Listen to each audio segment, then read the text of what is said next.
Yes, team, man. Listen, the transfer window is now done and dusted.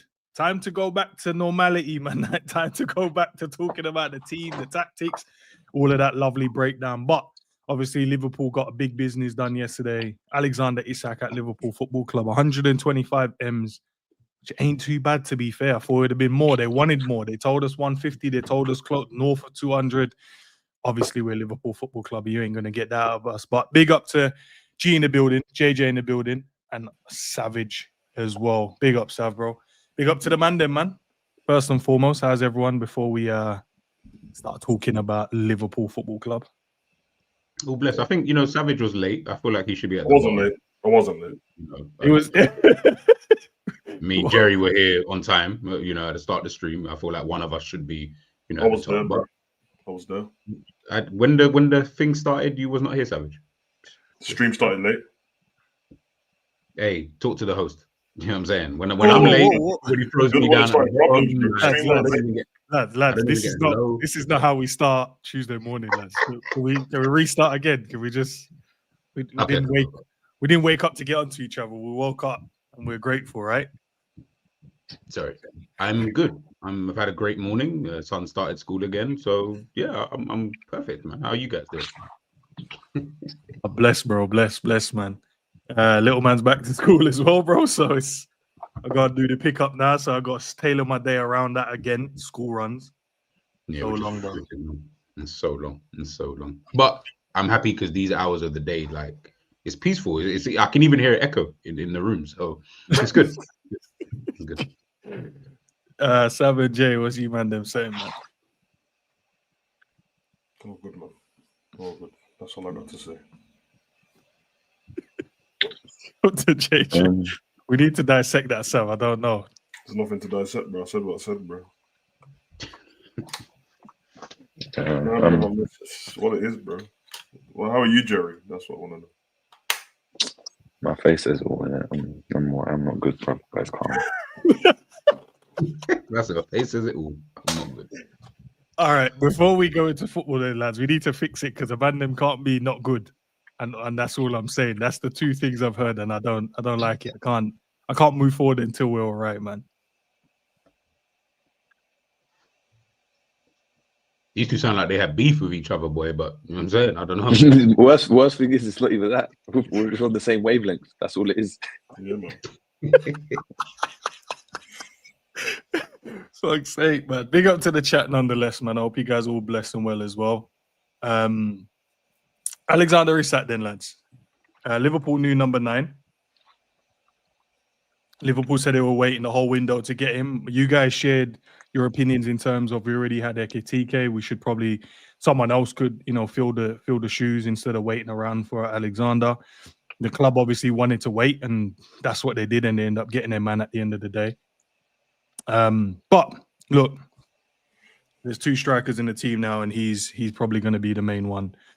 But yeah, why do you guys think that Liverpool waited the whole summer to try and get this guy in? Obviously, I'll say from my standpoint, I think he's a very, very good striker, one of the best ones in the world.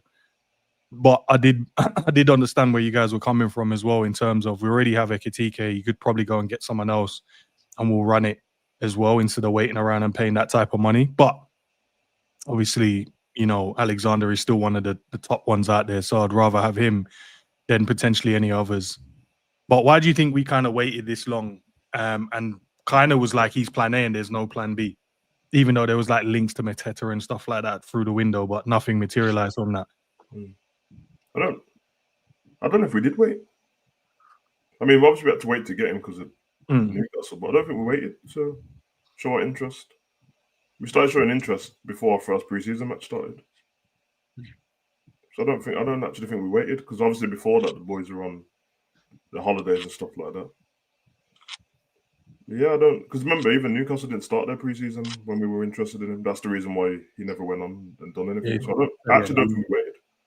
I just think it's just taken a while, but it feels like it's taken longer because it's been in the press every single day. Yeah. There was a period of time when we never had to. We just never saw this on it. It was newspapers, but yeah, I mean, now it's just like every day, and journalists are popular and stuff like that, and there's more people having more conversations instead of just like people between their friends or men at the pub and stuff like that. It's just everywhere now. You know what I mean? So I think that's the reason, man. I can't speak for everyone else, but honestly, when I think of it, like, if you showed your interest before the preseason started, that's when you normally show your interest in players. It's just that some of the other ones got through the door quicker. So, yeah. Why do you think that Liverpool see him as the future striker? Even though we had obviously Ekitike at the football club already, but Liverpool obviously wanted their man. That's why they paid the type of money they paid for him. I've got a theory, man. I think obviously if you look at how like Liverpool's transfer policy in the past up to this point, right? It's always been, you know, spend what you make, whether it's selling players, whether it's, you know what I mean, making money, but not going over and beyond, right? Liverpool never went and signed the best in class in terms of when you're looking at it right now. Left back, they signed the best left back from last season, whatever you think of him. Right back, from what was available, really, you signed one of the best right backs out there, right? You've gone in for Guehi, who's arguably one of England's best centre backs. You go and obviously didn't get him, but you know, Verts, arguably the best number 10. Yeah, I mean, up and coming one, and then Isak, you go and get the best number 9. I feel like Liverpool I think FSG waited for this moment. I think what Isak represents is obviously a change in the guard, where Liverpool have now done what United have done in the past, where best player in the league, so we're grabbing him. Best striker in the league, yeah, we're going to grab him. And Liverpool were never in a position to go and do that. And I think Liverpool have tried to time when they were going to go and spend, because you could have went and spent maybe 2 seasons ago, 3 seasons ago, 4 seasons ago, 5 seasons ago, right? But with the way, with the rate at which City were playing at, and how well, you know, the money that your Real Madrids and your Chelseas and your everything could go and spend, like it would I don't think that would have guaranteed Liverpool doing anything, because even when you look back on it, Klopp was able to develop these players to a certain point, and we all at one point said we have the best in class in every position, but that didn't lead to us dominating in the way we would have liked to, right? But I feel as though Liverpool have timed it to a point where you can go and see Chelsea on what they are. Arsenal, really, they're not a team that have won anything. Man City have dropped off, right, with terms of like their main core players, in terms of De Bruyne, Gundogan's gone, Ederson's gone. Like, it's a completely new team where you don't even know what's going to go on there. Real Madrid can't, Real Madrid, but these teams can't compete on the financial level. And what Liverpool, I think, have done is they've used PSR to their advantage, because they're a team that are in the green for so much. It's like, all right, that's the opportunity where now we can establish ourselves as a power. And I think Isak represents that. I think if you go back, United have done it with Rio, the best young centre-back. Yeah, we're grabbing him. They've done it with Van Persie even more recently, where, what, Van Persie? Yeah, we're grabbing him. And Liverpool were never able to go and do that. And it's the first time we've seen where Liverpool have attacked the market in a way where you're like, it depends how you want to argue it, but he's the best in the league for whatever he wants to go and do.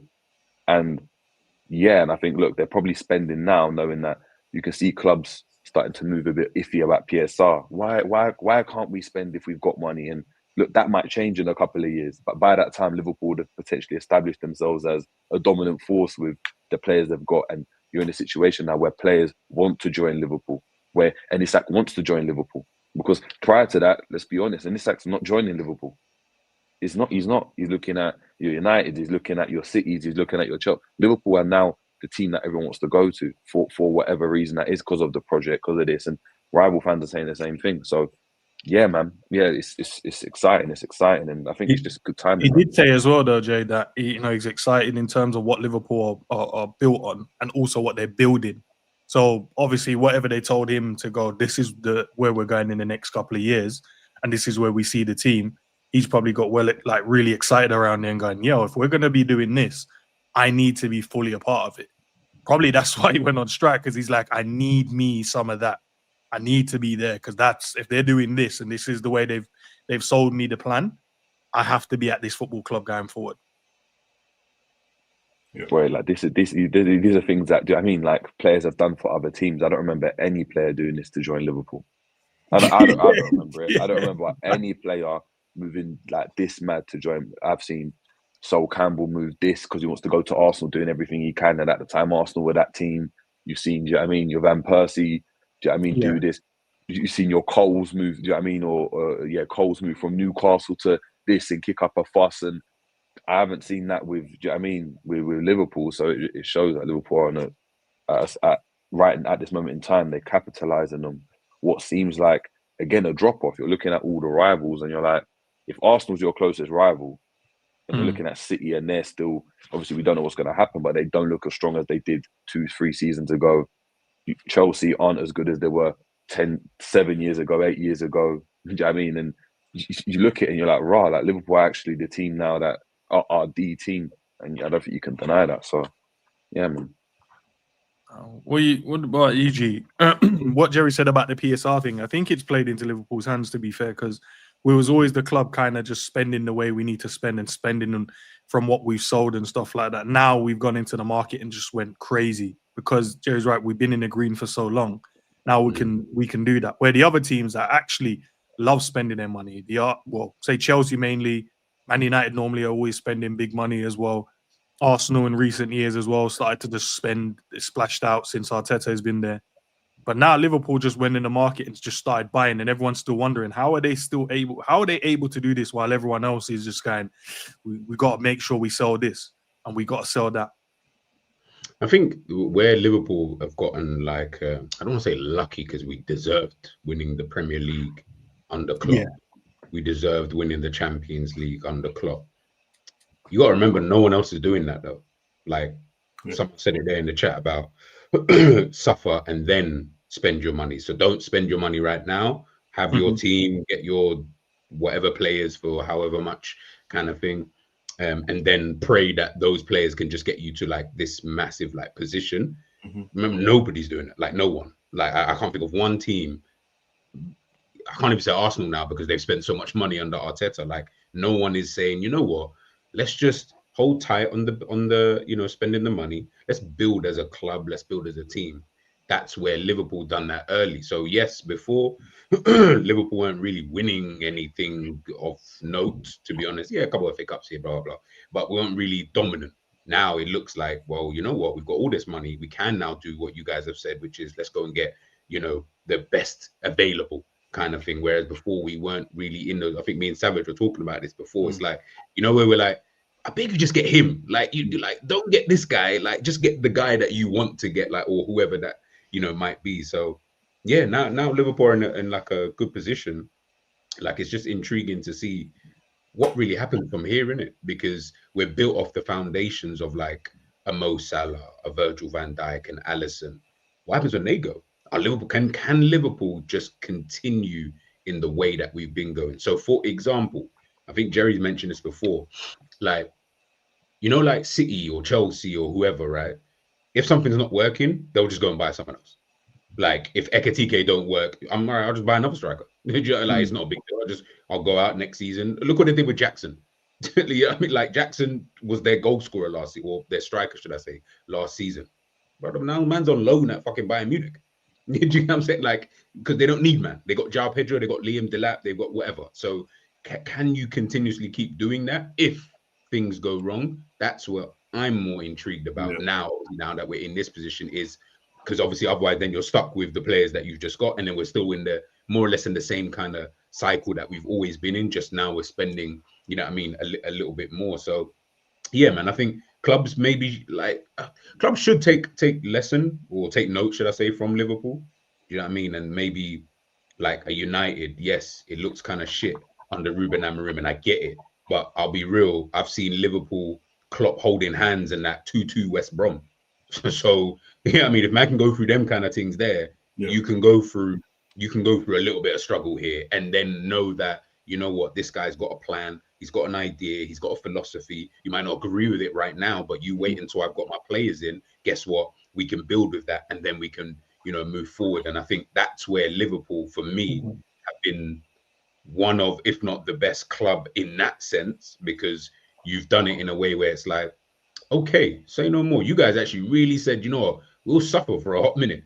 Yeah, I mean, we were already suffering because we were already shit before Klopp came anyway, but we're going to suffer now, and then look at the position we're in now. Just won the Premier League, Now we're signing Isak. Like, you signed Verts as well. Like, how Liverpool just dropped 200 M's plus on 2 players. Do you know what I compare this to? Yeah, and obviously you man know I'm into my boxing. Yeah, it's the equivalent of you're in a boxing fight with someone. Yeah, or like Rocky. Let's use Rocky. Everyone's watched that, right?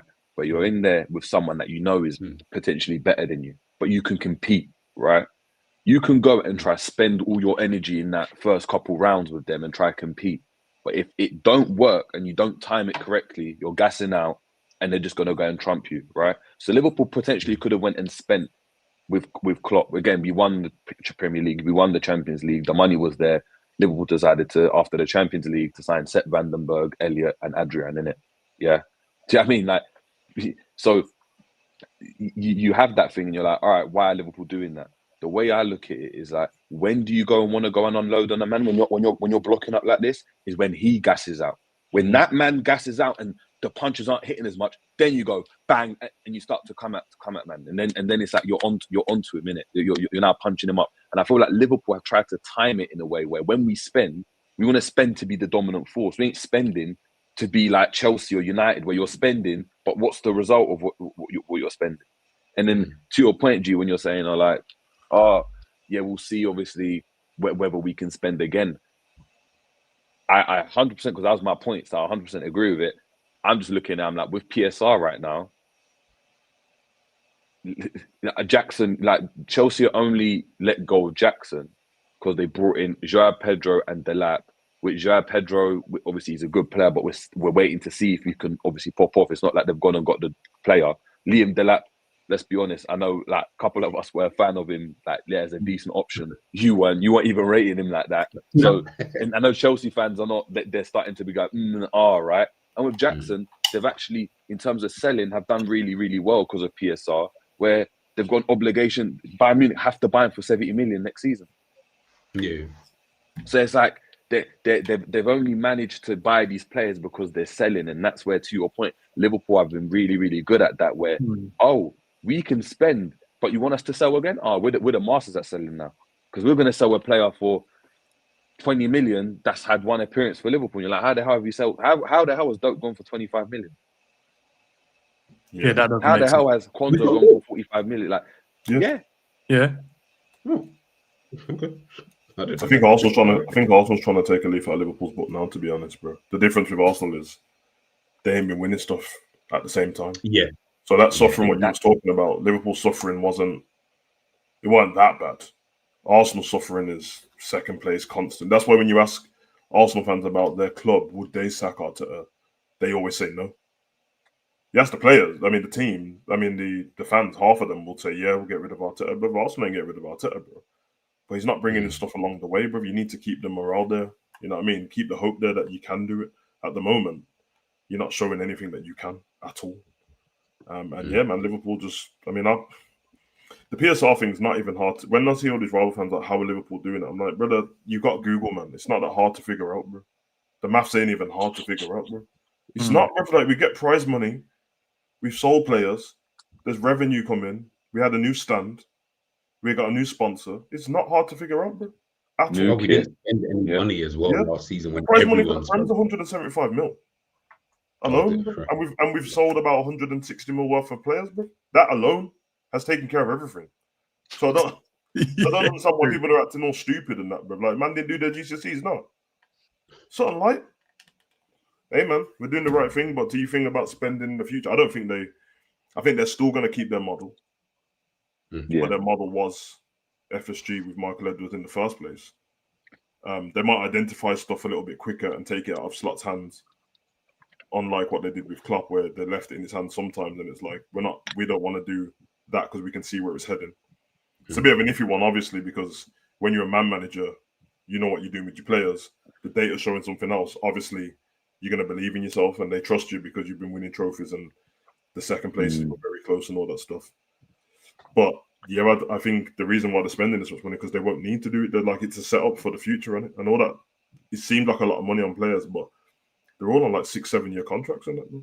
Yeah, ain't that much. You know what I mean? So Jerry's point about Arsenal, Chelsea and Manchester United, 300 mil of what Man U spent over the last 3 years is already good. They've gone. They're not even at the club anymore. They've all gone. That's how bad it was. This is how bad of an investment, and it's not. They ain't got the money back.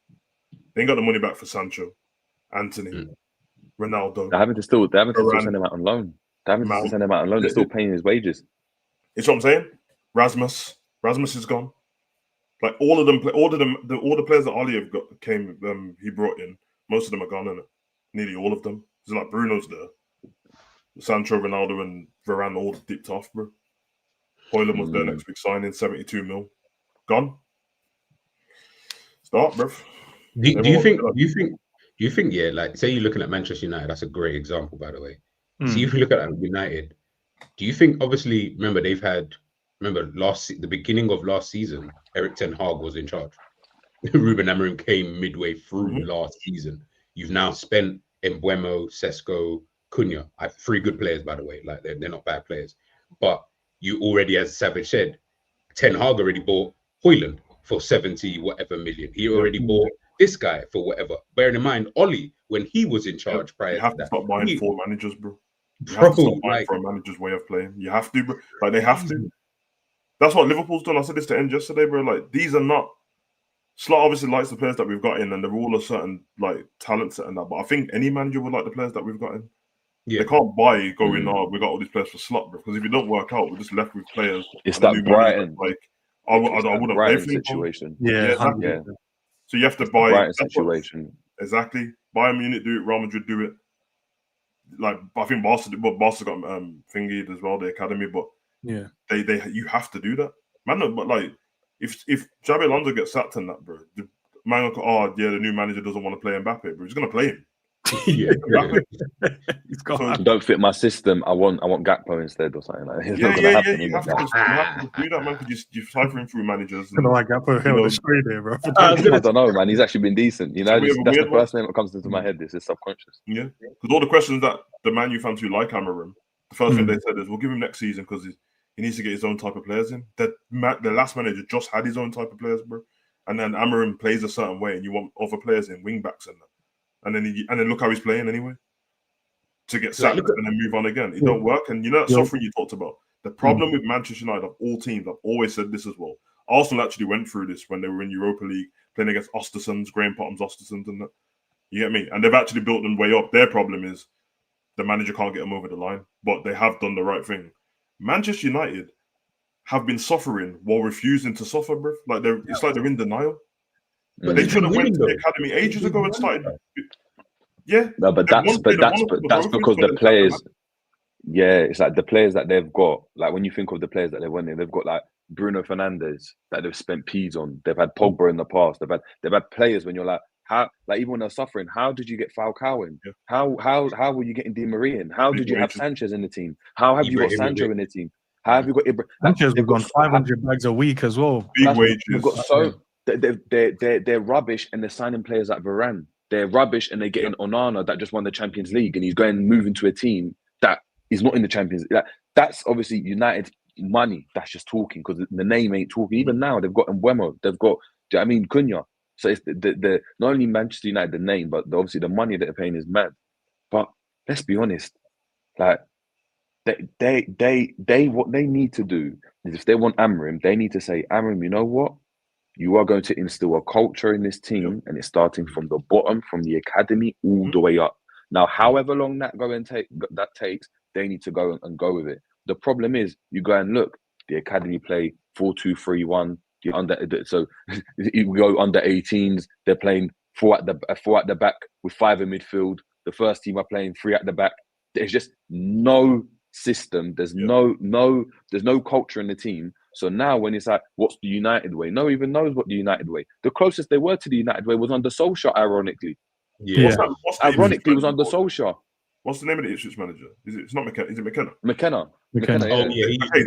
So they were linked to McKenna, Amorim, and Southgate at the time, innit? They all laughing at Southgate, but he would have been way better defensively. He would have been boring, but he would have built something. And he did that at England, even though they didn't get over the line and stuff like that. England's changed now, the way that people look at them a little bit. And even the England under 21s and stuff, they all play the same way, so the transitions there and stuff. Point, and McKenna, a lot of the Man U fans were like, yeah, we'll take him. The ones who were like, yo, we just need to rebuild the rubbish. And FA Cup and that ain't even helping us anymore. Like, it just papers over cracks for a little bit, keeps managers in jobs. Like Ten Hag was meant to go straight after that. Remember the final? He was supposed to leave and then they beat Man City. They kept him on a little bit longer, bro. And then bringing Amorim mid-season when they could have brought in McKenna and they were ready to do that. And he's of that culture. He's a young manager as well, and he would have done that. And he could have brought through youth players where it's not working, but Man U fans are going to get onto them because they're from the system, bro. They're going to go back to that old class of '92 kind of thing and revel in that, and it builds up. That's why Saka ended up being Arsenal's best player because came from the academy, bro. Went through all of these Europa League games against Zurich Grasshoppers that other rival fans weren't watching. You know what I mean? And you're throwing all that behind the scenes. If they ain't going to do that, you know what I mean? And Liverpool did it the right way from the start. We did get lucky with the fact that we had Klopp doing that at the beginning as well, and it helped. But now we're in a great position, bro. And we've been in like you need the right manager in it. You need the right manager in there. But the problem United have is Jesus Christ, bro. Like even Jesus Christ, what the fuck? Even the players. This is it. But even like the players, before we move on, even like the players that United are signing, right? Yeah, like the forwards are good and stuff. But you know, when you go and look at like the signings that or the players that Klopp had in there, and you're looking at your Hendersons and your Milners and the players that just done a job. They just done a job and they were just decent, understood what the club was about. And who's that at United? Yeah. They got rid of the likes of your McTominays, your this, your that, because the fans are just, and that's the point, it's the fans and everything. They're putting so much pressure on the team. They have to win now. We've got to do this. We've got to do that. That ultimately you're in the mud now. So, but anyway. Now, exactly. But listen, I think every club is trying to be like Liverpool now. They're watching what we're doing from the ground up and everyone's trying to copy it. The problem is we're so far ahead because we've been doing it for so many years. Now teams are still every single season, I feel like they're going, oh, Liverpool changing, they're doing this. Oh, Liverpool business-wise is doing this. And what you guys have said is right, man. They don't have any sell-on value in their teams right now. I think Arsenal's bought some players now you can probably sell, but let's be honest, bro. Unless they do well, unless they win something, their value can't go up. Their value will just depreciate. Finishing second and looking okay doesn't increase your value. You got to win something, so at least you can go, look, I've got the know-how. Like Harvey as well. Yeah, he didn't get to play in his last couple of seasons for Liverpool. Obviously, injuries and stuff like that. Manager didn't really rate him like that. He's gone now for 35. I thought we could have got a bit more for him. But 35 for him is more to do with the experience he's going to bring to Villa. Like in terms of the trophies he's won. Like he's won so much in such a short period of time. He can go there and go, yeah, like when we're at Liverpool, this is what we do. When we was like different training. Obviously, he's not going to go there and tell them what to do, but he can go and instill certain things and behavioral things he probably learned from Mo. Okay, this is how I carry myself. This is how I prepare for games. And then that could be infectious to the other players. Like, rah, how comes he's doing this? How comes? So that's why you have to go and spend that type of money. But this brother here, man, look, we know he's going to be the number 9 now for Liverpool Football Club. So I want to ask you guys, man, and the chat as well, man. Can Alexander Isak handle the pressure that comes with the number 9 shirt? Because we've already got a striker that's come in and hit the ground running. He's got 3 goals, 1 assist so far. Obviously, we've signed someone for 125 million, so you guarantee he'll get into the team and start. I'm not maybe not from the first game in terms of when they're back from international duties and stuff like that. But going forward, he's probably going to be the one that starts. If we're going to be honest, he's probably going to be the one that gets. How tall is he? 6'4". Frimpong's tiny. Nah, Frimpong's tiny, bro. That's what it is. How tall is Frimpong? 5'3". Probably about that. I don't know. No, but okay, but just based on 5'3" is mental, you know. 5'3" is mental. Yeah, 5'3" is built like Kourtney Kardashian, but I can see it, bro. Nah, but he's not. If you're saying he's 6'4", obviously I don't know how tall Frimpong is. Yes, he's taller, but there's like that's not a mad difference. Like until you stand next to someone tall, G, bro. That's the difference. Bro. No. He's 5'6". He's taller than Harvey Elliott. You're saying if he's 6'4", obviously we don't know. If to put you this way, my son is 5'5". Yeah, so he's the same. He's the same son as 5'6". Nah, Frimpong's not 5'5", bro. He's not. No, it's 5'6". He's 5'6". He's 5'6". Are you guys looking online right now? Yeah, Jerry just looked up. Yes, 5'6".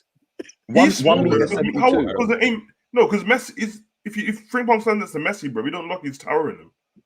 No.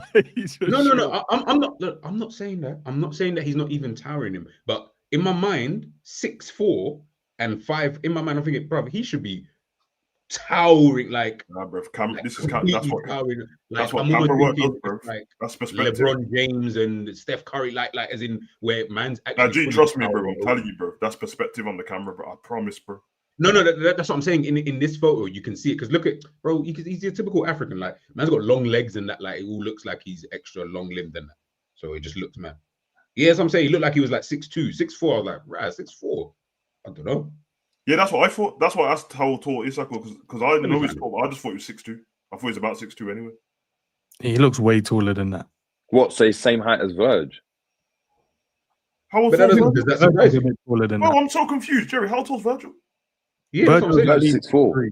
6'4". Verge Yeah, it is says he's 6'4". 6'4". It says here he's 6'4". So, Yeah. So he's not same height as Verge. hold on, let me check. Smaller than Virgil. And you know, I can't wait Yeah. for them to walk across. Yeah, that's what I mean. So if I think he's 6'2" and Virgil 6'4", Like Ekitike, I think Ekitike is taller than Verge. Virgil 6'5". Virgil 6'5". Are you not doing the WWE thing and adding on height? What's the, bro? What? Wait, the trainers. Bro, Savage, I'm literally just looking online here. No, but both of you just told me different heights, bro. You're doing the Jim Ross thing and Jerry Lawler, bro. I don't know where. Okay, I don't know where Jerry found. I'm just showing you what I just found. It says Nah, because 6'5". the WWE told me this about Bobby Lashley. Then I met him and we were the same height, bro. And John Cena, blood. They lied to me, bro. Nah, Virgil is 195. Yeah, 195. That's 6'4", bro. Well, you wouldn't know. You're 6'4". It says here 6'5". 1.95 is 6'5". That's what it says. All right, but lads, I swear to God, I'm looking at something else then. Lads, but let's go to what do you think about the shirt number, though? The pressures of wearing that shirt. The 9 looks weird.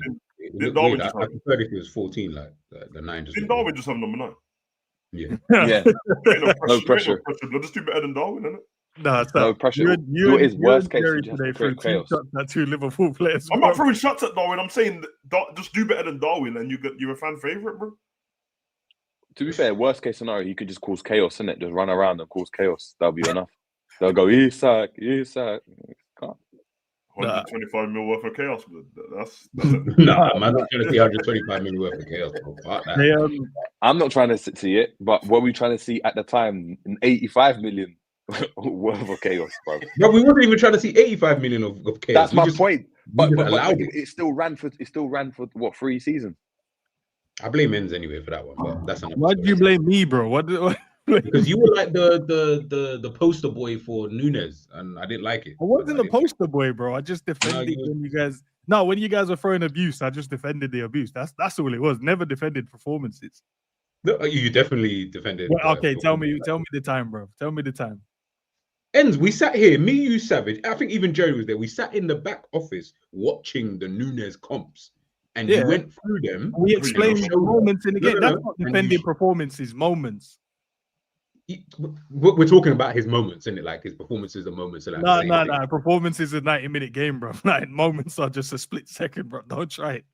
Bro, you were sitting there and you said, nah, this chance was this. Remember, the only reason why we got onto Nunes wasn't his performances. It was the moments. It wasn't the performance because we could say you guys watch football. You guys watch football for 25 minutes, bro, at a time, bro. That's what happens. Yeah, well, you better score in that 25 minutes. Otherwise, I mean, like, it's gonna be problematic, like moving forward. But on the real, the number 9 shirt. If he comes in and he doesn't hit the ground running, especially after we watch Ekitike hit the ground running, that's where the pressure comes from. That's where his pressure will come from. Look, there'll be a lot of pressure, man. Like you can't, you're coming for 125 M's. What you've done as well, you've put the pressure on Liverpool now, which again, pressure is a privilege, right? Because if you're not good, you don't have any pressure on you, innit? There's no expectation of you. There's no pressure. But you're coming in the way you've left Newcastle as well, right?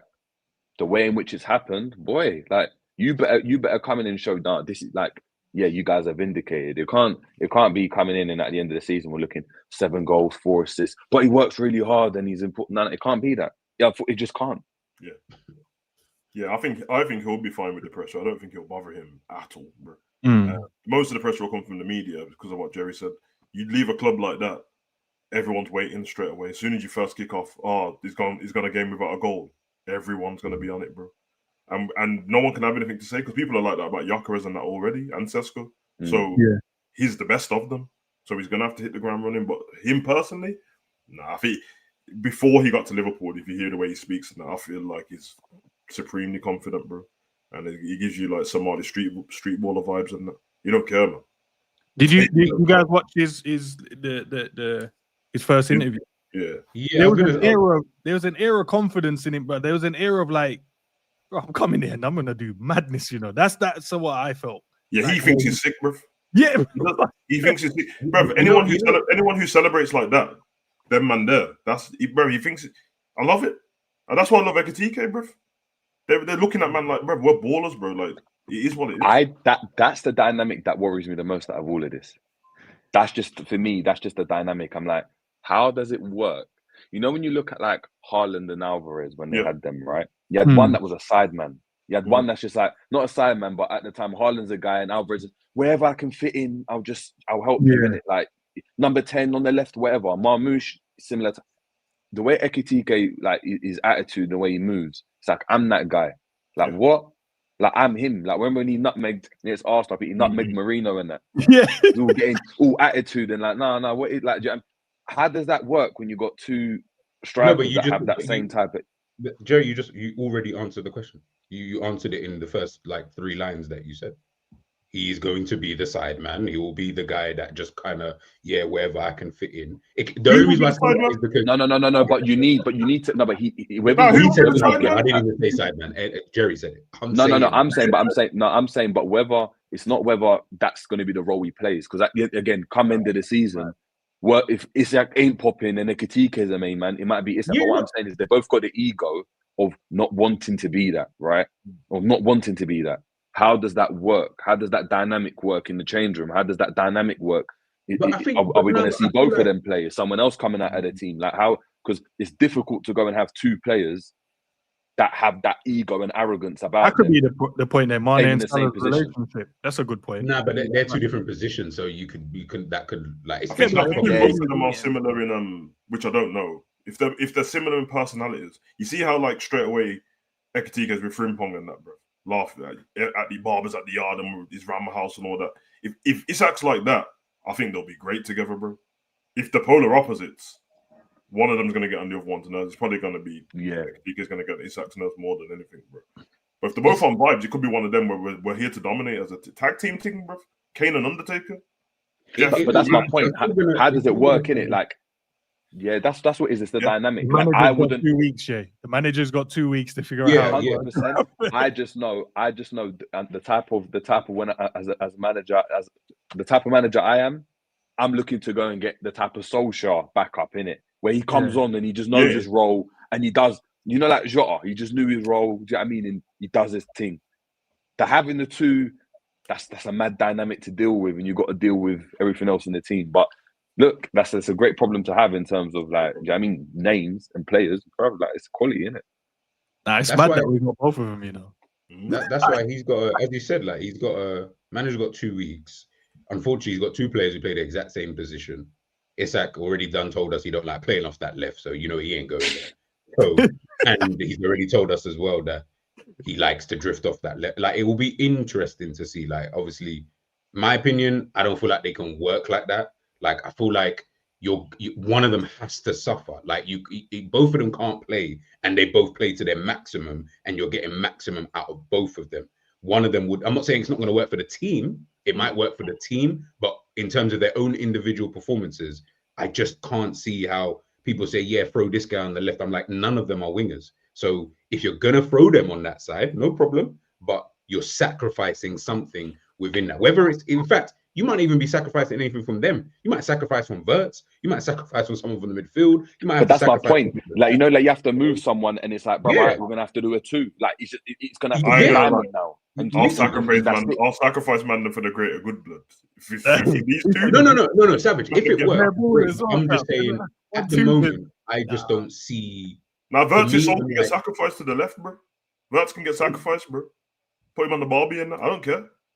All right, quick question. On the left, and who are you sacrificing at this moment in time if you had to? I know Ekitike is your guy. I know you want to play him. I know you're like, the link up. The whole by the way. Let's not forget. I know, but as I said, Ekitike hit the ground running, bro. He's on it, bro.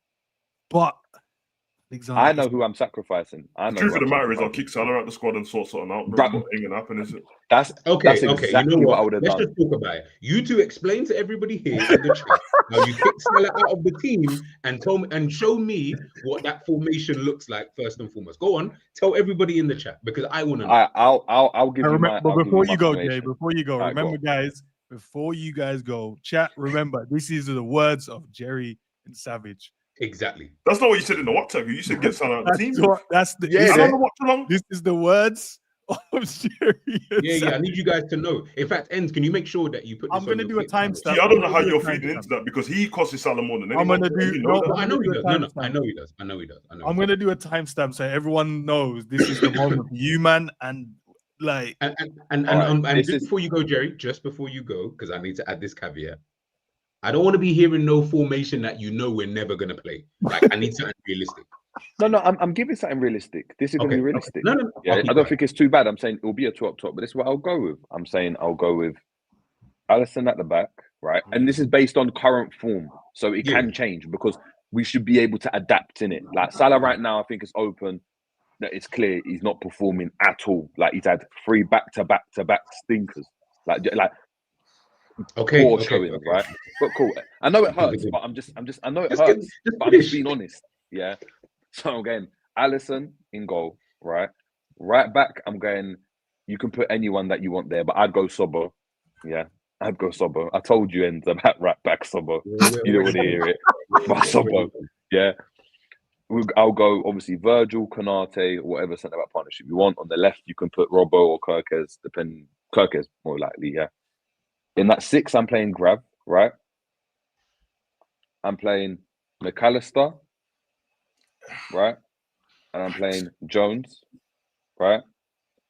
I'm playing Wirtz. And the 2 up top, I'm going. Oh, sorry, I'll take out Jones. Let's say you put Wirtz in that midfield 3, right? In that number 10 role or that floating role, whatever, you'd have the 3 that are up there, which would be Gakpo, Ekitike, and Isak. Isak and Ekitike will be the 2 up top. Gakpo can be in that floating role, but they're going to move left and right like Brendan Rodgers did. No, like Gakpo there moving towards the left, Ekitike dropping into those middle. They're going to have the freedom to move and get on the ball. What do you mean? We've done this with Salah. Remember when Sterling played in that role? Okay, but look at the players you just said. You just named players Salah, Sterling, and Suarez. Yeah, those are the 2 players you're going to mention. Yeah, Sterling, those Suarez, are 2 players and Sturridge. And Sturridge, right? Those are and Sturridge, not even really, but I'll go with Sterling and Suarez, right? Those are players who constantly do not have positions. We're talking about a brother who plays left wing and left wing really only. We've seen him up front, ain't really popping. Where I ain't never seen him attacking midfield. You're then talking about I don't know who goes on that right hand side anyway between Ekitike and Thing. But the reality I think you could put Ekitike, but I think you could put. I think even like Isak's first goal. I think a lot of his goals are like if you look at his heat map, it's everywhere. It's not just on the left. I know he likes to drift on that left, but I actually saw the heat map yesterday. It's like full coverage across that front 3. So wherever you want to play him, you play him. If you want to take Gakpo out, you can put Wirtz there and put Jones in midfield, or put Sobo in midfield and put Frimpong at right back. However you want to go and do it, you do it. But I'm saying that there is a possibility, and I think during AFCON we might see something like that when Salah goes. Yeah, fair. But I think that's fair. Is that outrageous? Does that sound outrageous? It sounds like nonsensical, but I'm not going to say it's outrageous. So, Jay, before you go, Jay, remind me of the teams. He had Alisson in goal. Alisson in goal. Virgil. Right. Let's go because he said he don't like Gakpo in that role, right? Rob, it's your team. You put. All right, cool. Sobo. So if you don't like Gakpo in that role, so I'll go Sobo right back. Or actually, no, let's put Frimpong. Yeah, go Sobo right back. Yeah. Centre backs. We know the centre backs. Put Kirkes left back. Grabbing the 6. Yeah. McAllister and Wirtz or Jones. Either one of them for me. You can put Wirtz there. Just put Wirtz there because obviously just put Wirtz there. Whatever. Either left or right is fine. And that where Coutinho played for Brendan Rodgers. Yeah. Okay. In that little, and then you'd have a narrow front 3 with the width coming from the fullbacks. So you're maximizing Frimpong, you're maximizing Kirkes. With Gakpo, Isak, and whatever, even Salah if he's on form. I said even Salah. You said Salah weren't in the team, bro. Yeah, he's not in the team. He's what he said. If he's on form, I said it gives you the opportunity. You want a narrow front three of Ekitike, Isak, and who? Yeah, and Gakpo, and play either Gakpo or Ekitike in the hole where they can link up and float around, like Sterling did, innit? In their own ways. Fair enough. No, I don't mind that still. It don't look bad. It don't look bad. I'm not saying, again, I'm not slotting it, and I know Salah's going to play. I'm just saying that at this moment in time, right, based on the form I've seen, if I was playing tomorrow, I wouldn't play Salah. I think there needs to. We've signed players to not have to just run into the ground and just playing by force. I know G wants to play him by force, but no, like playing by force, you know, that's so crazy, bro. That's what it seems like at times. We playing by force. We sub him. No, you know what it is? It's just because you've got no one. Like, we have nobody. Like, you know, even if we even just had another right winger of like adequate enough level, and when I say adequate level, but I'm not even doesn't have to be Elise. I'm saying, bro. Yeah. Basically, just not Chiesa. Like, I'm like someone just better than Chiesa. I reckon you would start seeing more rotation with Salah and Thing, but where you don't have that. But I hear what you're saying though. Like that, during AFCON, that team does sound like a team that would play. All right. Sav, I think you were next. I don't want any part of it, mate. You know that. No, I said I'm sacrificing. What Jerry said, bruv. Just take McAllister out too, blood. Nah, it's what Jerry said, but take McAllister out too, blood. Because he ain't doing that. Because he could. I told you I don't want him and Verts on the pitch at the same time, bruv. So play Jones instead of McAllister because Jones is life. You get me? Jones is life. Drift Verts out to the left, bruv, because I watch football, and even though they start him in the 10 for Leverkusen, he spends most of his life on the left-hand side. Just play him out there. And then Ekitike can drop deep a little bit, and then Isak can be at the top of the pitch. But it's not that hard, bruv. It ain't that hard. Someone has to get sacrificed, and Salah is over with, bruv. Thanks for the new contract, and that will see you next season. Get some money back. He said McAllister comes off. Get him out. Jones goes in. By the way, Jones is life, by the way. That is a statement. Jones is life. No, Jones made a massive impact when he came on the other day still. All right, fair enough. No, I like it still, man. I'm looking at it now. I like it. I say get rid of Jones. You said get rid of Jones? No, I'm joking. You just speak to yourself, bro. No. No, I'm going to show the people what it looks like quickly before we move forward. Hold on, get the man then back in. That's like fantasy football to me, good. Yeah, no, I'm going to share it now. I want to see what it looks like. But chat, you guys make of it what you wish. Having Jerry won Salah at the squad. At the squad. You see, I'm saying the first thing. You see, this is what happens. You got to be careful. You have to be careful, man. Yeah. Is that what you meant, Jay? Yeah, like that. Exactly like that, right? Or you could put Ekitike as the one up top, but he's dropping in and Isak and Gakpo making the runs in behind. Christmas tree set. Because Ekitike's dropping in to hold up the play anyway and link up. And then you've got the legs of Jones that can do that, running around and all of that. Get on the ball, keep it. Gravenberch can do it. You've got Soboslai that's giving you help in there as well if he wants to invert or get up. Kirkes, you're maximising him because he's just going to go and get forward and overlap, which he did a bit more against Arsenal, which I think made, it was a bit better for him. I think that's all right. I think that works. A little Christmas tree thing. All right. Looks good, man. Looks good. Looks good. Just guys, you make of it what you wish, man. Let us know in the comments after the stream as well. Would you take Salah out because his performances hasn't been up to par, or do you just leave him in and hope he turns his form around because he's done something? If there is a reason to leave him, can somebody tell me now that you got two strikers? Because the only reason would be before goal scoring, isn't it? Maybe positioning. What positioning? You just stand on the touchline. I don't. So you don't keep no one in the team for positioning, do you? Like what? No, but no one plays out the right. None of the strikers can play out the right if the manager sticks with the formation in it. If the gaffer Okay, does this what Terry is says, a good one. Okay, I'll give you that. He's good at playmaking and that. yeah, his assist. That would be to be fair, it would only be that, and he's probably the only player that we know you can maybe throw Isak into that can be that consistent in front of goal that we know of right now. I'm not saying Ekitike won't be, just saying as we know, as of today's date, we don't know. Obviously, Ekitike might turn out to score 30 goals. I don't know. But right now, he's the only one probably the manager could look at and say, oh, there's my goals. You know what I'm saying? Now you've got Isak, he's the other one that I'm looking at saying, oh, there's my goals. If Isak and Ekitike get the same amount of chances as Salah and pull it away, then safe on it. But Salah gets more chances than everyone, so even though he's consistent, numbers on it. No, of course. But it's the same. It's listen, for me, Ekitike can just touch the bench, man. Like, I don't need him to play for Isak. Like, we want to be so rude about Heki, man. I'm not being rude. I'm just saying, like, I feel like you're being mad rude to a legend of the football club. Like, the way you lot speak about him is like he's about who? GG. No. We're not gonna do this, G. We're not gonna. Yeah, I need him out of the team. Have you been impressed with what you've seen this season from Salah? No, not at all. Not even. So you're running him. You're doing the clock thing, and you're running him based off what you've done before. No, but you just put Verts in, bro. He's been dead too. Like, I said you can take Verts out. I said you can put Jones there. Cool. I said Gakpo. I said that. Yeah. Whatever. You were the Salah man, because Ends put the team up there. Verts was there, so I said, okay, Fairs. If he's gonna be there, then we got to take everybody then who we think has just been dead these 3 games. This is what happens when you have player FC, man. Man heard none of what you said about Verts, bro. That's on. But no. But as soon as I mentioned Salah, everything just went blank in it. Ends put Verts in the team. So that's the team that's there, you could rotate.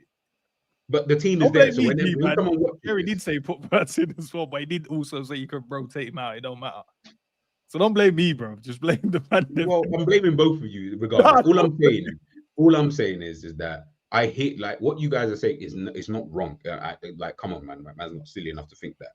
But it is that inevitability about him that he has now. I don't know this season. Jerry's right in terms of the performances, what he's been doing, putting out on that right wing, whatever. Like, it's been stinky, and I agree. If he's going to change the formation, bruv, Salah can sit on the bench. I'm more than happy with that.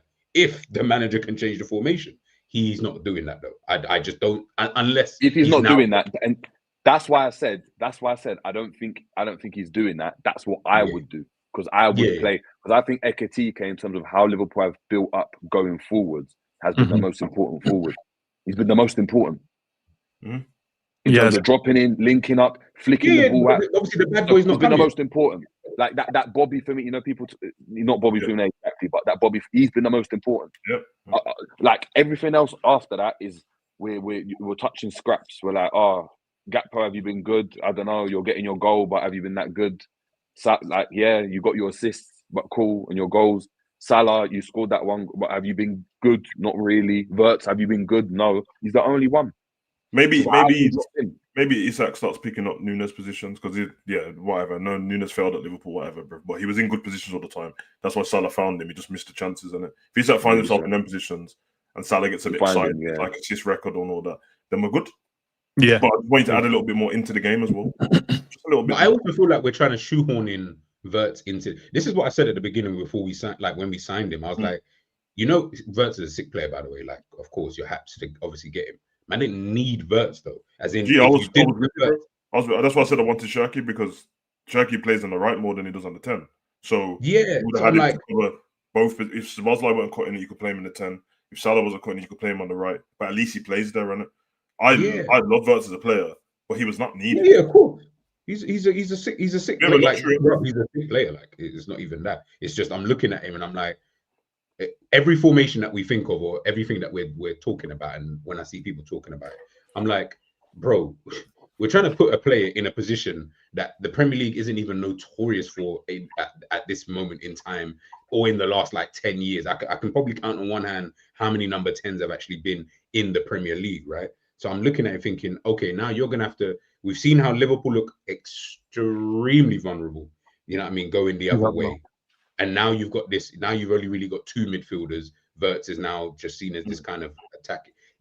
I'm just like, I'm with Savage. I'd rather just put Wirtz on the left. I promise you, bro. I know it sounds mad because obviously, like starting him in the left-hand side position doesn't make sense. But for anything I've seen of him, that's where he spends most of his time, bro. He literally just spends most of his time there, bro. So, quick question, guys, because I didn't watch Bayer Leverkusen like that. Didn't they play with like 2 10s? Yeah, 2 10s behind the striker. So he weren't at number 10. He was just playing behind the striker on the left-hand side then. Left-hand side, yeah. He was never playing dead centre. That's what I'm saying. Yeah, and he would always get to the byline and stuff like that, and then he start doing the twinkle toes thing in the box. But that was his thing, bruv. He was the other two, bruv, Guerrero and Frimpong doing all the assists and all that, bruv. Exactly. They were bombing up and down the pitch. Savage, hence why when we got Frimpong, that was my in my mind. It's that's like what I thought as well. That's the thinking is you got Frimpong change it to the 3 at the back, like I said. Then do we think then? Do we think that potentially change it to the 3 at the back? But before you go, then, I want to get into the Guehi stuff. Oh, this crybaby. In terms of whose fault is it? Who let him down, bro? Why is he not a Liverpool player, bro? G's fault. Did Liverpool miss a message with Guehi, and who's at fault for not signing him? It's Liverpool, bro. Like there's only one person let me know. To play, and it's why is it Liverpool's fault? I think it's Liverpool's fault too. Why is it Liverpool's fault? Because you're gonna say the same you told me yesterday, bro. I'm not hearing it, bro. I don't think it's Liverpool's fault. I don't think it's Liverpool's fault. I don't think it's Liverpool's fault. You know when you asked at the beginning of the show? At the beginning of the show, you asked, why did we take so long for Isak, innit? So if that's the question, why the hell did we take so long for Guehi is the real question, bro. Because the Isak thing's been going on for time, bro. Because I told you, they said we couldn't find him until they found replacements, bro. That's what they were saying. I hear that, bro. Exactly, a club said you can't sign to replace. That doesn't mean you're not allowed to offer us any money, bro. They could have done that early, more money, bro. Last season, Spurs tried to buy him. They said no, bro. They couldn't get him to sign a new contract, though. The beginning of the transfer window, Chelsea wanted him. They didn't get him. You could have offered. We were just chilling, bro. Looking at everyone else. Thing. That's the way our club is run. Liverpool ain't respectful, but it's business. No, yeah. Newcastle told us he's not for sale. No problem. We threw a bid in, like what you just said. We did the same thing for Isak, and they told us go away. Yeah, so do you know what? Let's not go. No, well, technically we didn't because it was 120. The difference is a 5. It was 110. It was 110 and then reverse 10 add-ons, so it's 120. But it's 110, man. Bro, it was 110 plus the 10 add-ons. You know it was 110. Your whole video said it was 110. You know it, bro. Plus the add-ons. That's because they were disgusted. That's when all the Geordies started piping up like Anton Deck and that, bro. Talking about that's disgusting how they offer us 110, bro. At the end of the day, obviously, whose fault it is? You can't blame Palace because of course, they want to keep their player in it, so they can never be at fault. Literally, like that's impossible. No. Do you know? No, but do you know why that? The only time I think that I could go and blame, from Guehi's perspective, why I think you have a gripe with Palace, right? Is Palace have told him, yes, go and get the medical. And the way it seemed, right, even the day before, remember he played his games. Liverpool wanted him before. It was like, is he going to play that conference game? You know, if it was the first European game, him and Eze both played it. So they would have had the talks already, right? He, from what I understand, was in the tracksuit, bruv. But I'll be real though, but even all of that is even, like you just said, Palace. Glasner is part of Palace, right? No. He's never agreed ever. Not once did he want him to leave. No. He said he did make a good video. No, he did, and he said we'd only want it if he went and if we had a replacement, a Premier League proven replacement and stuff. The problem is that Parish, and this is where it goes back to Palace. Parish was saying after the Community Shield, we're gonna have to let him go because we can't let him go on a free. So there's already a miscommunication between the manager saying one thing, saying, nah, I don't want to let him go, and the club saying that they are going to go and let him go. So from Guehi's position, right, if he's being told by the owner of the club, you are allowed to go, you are allowed to leave, they are in the London office and he's in a tracksuit, right, the recording is done. So the media team have already done the goodbye video for Guehi. Liverpool have now submitted, oh, you know what, we want extra time just to ensure it. Like, we're late into the day. Bear in mind, this news came out early in the day. Like, oh yeah, that's done, right? Yeah. It's on Palace because Palace have told him, yeah, you can go and do the medical and then change their mind in the final hour. It's not like they've said But you're not going at all. But you missed the key part. You've just like they still need to get that replacement, which they didn't get. So I'm like, then why? so, But then that's my point. But why would they? But this is the point. Why would they then allow? Again, if they've told him you are allowed to leave, we are going to leave, and they've done the preparation, they've done the video, and then pulled the plug. That's what they had thingy for they were going for 2 players. They got JD. Igor broke down, and then they were going to get that Igor guy, and then they didn't get Igor. So broke down at the last minute. Now they're scouring around trying to find players. There ain't enough time. Guehi, stay where you're dead. But also on top of that, if Liverpool, like that's what I'm saying, like I can only look at Liverpool. Like you're the buying club. Like I can't look at the selling club and be like, well, it's your fault that you kept the player that you wanted, because Liverpool had the whole summer to do this deal. This isn't a deal that we're looking at it thinking, yeah, we're still waiting for this and that, bro. Like other clubs, if they can't get their deal, we're basing this whole deal on Crystal Palace getting a player. Same thing we tried to do with Newcastle. We were lucky that Newcastle got the player. Palace didn't get the player. So it's like, so you waiting on them to do whatever it is that they were potentially trying to do, knowing that they didn't even want to let this brother leave in the first place. So I'm like, bro, why didn't you just sort this out time ago? Offer the whatever the money that they wanted, that you ended up paying or wanted to pay anyway. You ended up wanting to pay anyway. So what the fuck were you doing before? Yeah, all right. Before the conference match, by the way, before the conference match. Do you know what? Played. Sorry. Do you know what? No. I want to add here because I want us to stay in the medical and go to another club. I want to clear it up here because then I want the room for the conversation to have legs on it as well. Liverpool offered for him. They told us we had to wait. This was a month ago. You also agreed terms from the reporters saying that you agreed terms with Liverpool a month ago. So all of that. No. Who agreed terms? Who agreed terms? Gahey and Liverpool. Okay, the personal terms. They were agreed a month ago, right? So that part is done. The only difference was club to club wasn't agreed yet. The reason why the club to club was exactly what you guys are saying. Palace needed to solve the issue. So Liverpool would no matter. No. That's what the report was. No. Go back. I'm giving you facts. No. I'm not saying you're wrong. I'm just saying you missed the step. That wasn't the first thing. The first thing that was the issue is that Liverpool weren't offering the price that they wanted. Okay. Leave that aside. No, because Palace wouldn't have sold. Palace wouldn't have sold without getting a replacement. So Glasner was still saying, "I don't want to sell the player," and Parish was. But they still needed No. But G, if we're gonna go, we can't go that because the main point, no matter, even if they said this is a price, even they would still say we haven't found our replacement yet. So even if they said a price and we went, whoa, there's no point of us throwing in a bid yet because we still have to wait until you fix the issue. This is why we're getting it wrong. Bro, let me land the point. Let me land the point, and then you can have a rebuttal. Yeah, but there's no point of you bidding for something if the person is telling you I'm still gonna have to wait until I have a replacement. It makes no sense doing that. So Liverpool had to wait. We've waited to the point where they were like, okay, we're going to get this, this, and this. No problem. We're going to get these 2 players. Right, now we throw in our bid. We throw in our bid because now we've ticked all the boxes. You're going after the players you told us you're going to get. You've now sanctioned it club to club. You agreed the fee that what we agreed upon. The player already agreed terms back end. I've done my video that I'm going to leave the football club. So now you've done the medical. You've done the medical. You've done it. It's completed. My medical. So now it can't be the club and it can't be Guehi's problem. Now it's going to be. That's why it's Palace's fault, bro. Because they've not done their job. Can't be Liverpool's. Liverpool waited and been respectful. Offered you the money you wanted. Gave you enough time to go on sanction and get your moves. So how can we be at fault for this? Disrespectful thing. Disrespect. Yeah, that's a whole month. This ain't Liverpool being respectful. But you just said they sorted it out now. If you're saying Palace, but what it was for me, right? What it was for me is that Liverpool again, we know how it works, right? They're not just going and submitting bids just randomly, right? So they would have been speaking to the club for ages. Now, there might have been a negotiation in terms of price. Like originally, Palace want 50 million before they entertain anything, and Liverpool are like, no, we're not paying 50 million. They're not paying 50 million. Within that time, right? Because if they didn't do that, there would have been a problem. Palace granted Liverpool the ability to go and negotiate with Guehi whilst this is all going on in the background. Because otherwise, you would have had the Morgan Gibbs White situation where you've tapped up behind our backs. We're going in.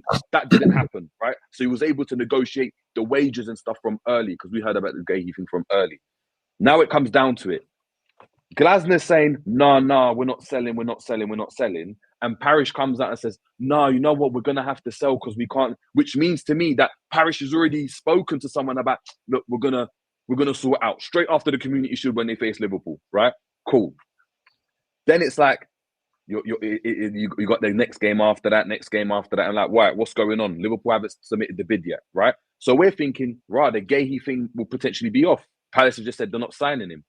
The owner of the club has gone against the wishes of the manager and said, actually, yeah, I want that 35 million, to then turn around in the last hour because Glasner threatens him with leaving the club, right?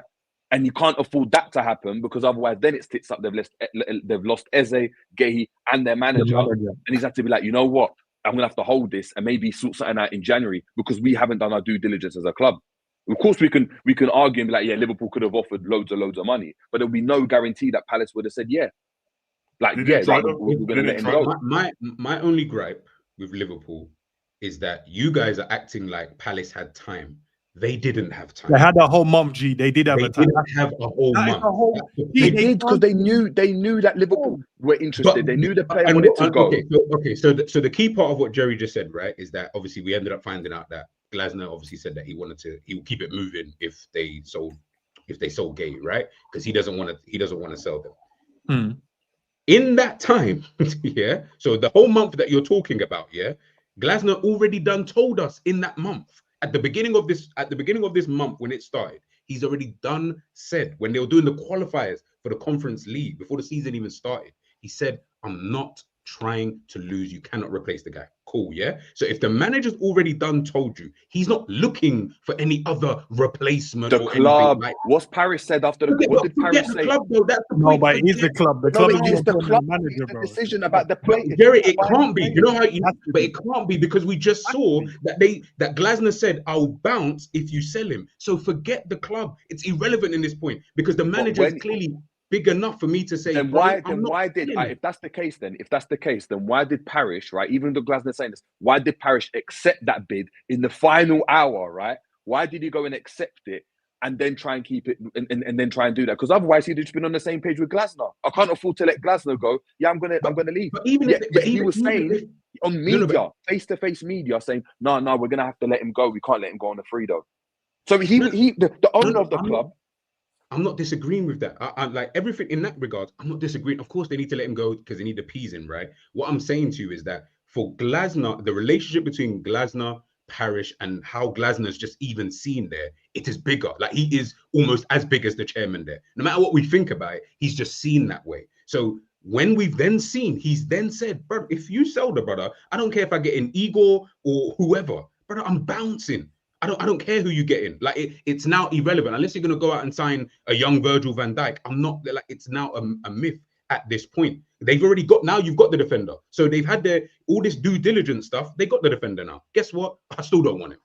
Why? Because I ain't trying to sell him. So if you now sell him, it's game done. So it doesn't matter if it was in the first hour, so that's in the middle. It really didn't make any difference. That's why that's to your point. That's why it's Palace's fault because ultimately, to your point, your player. Yes, but from Guehi's perspective, why the deal hasn't commenced? Palace allowed Liverpool to talk to Guehi months ago, when this 2 months ago, right? The talk was 40 million, we're not going to pay, but they allowed him to talk, so they was entertaining it already.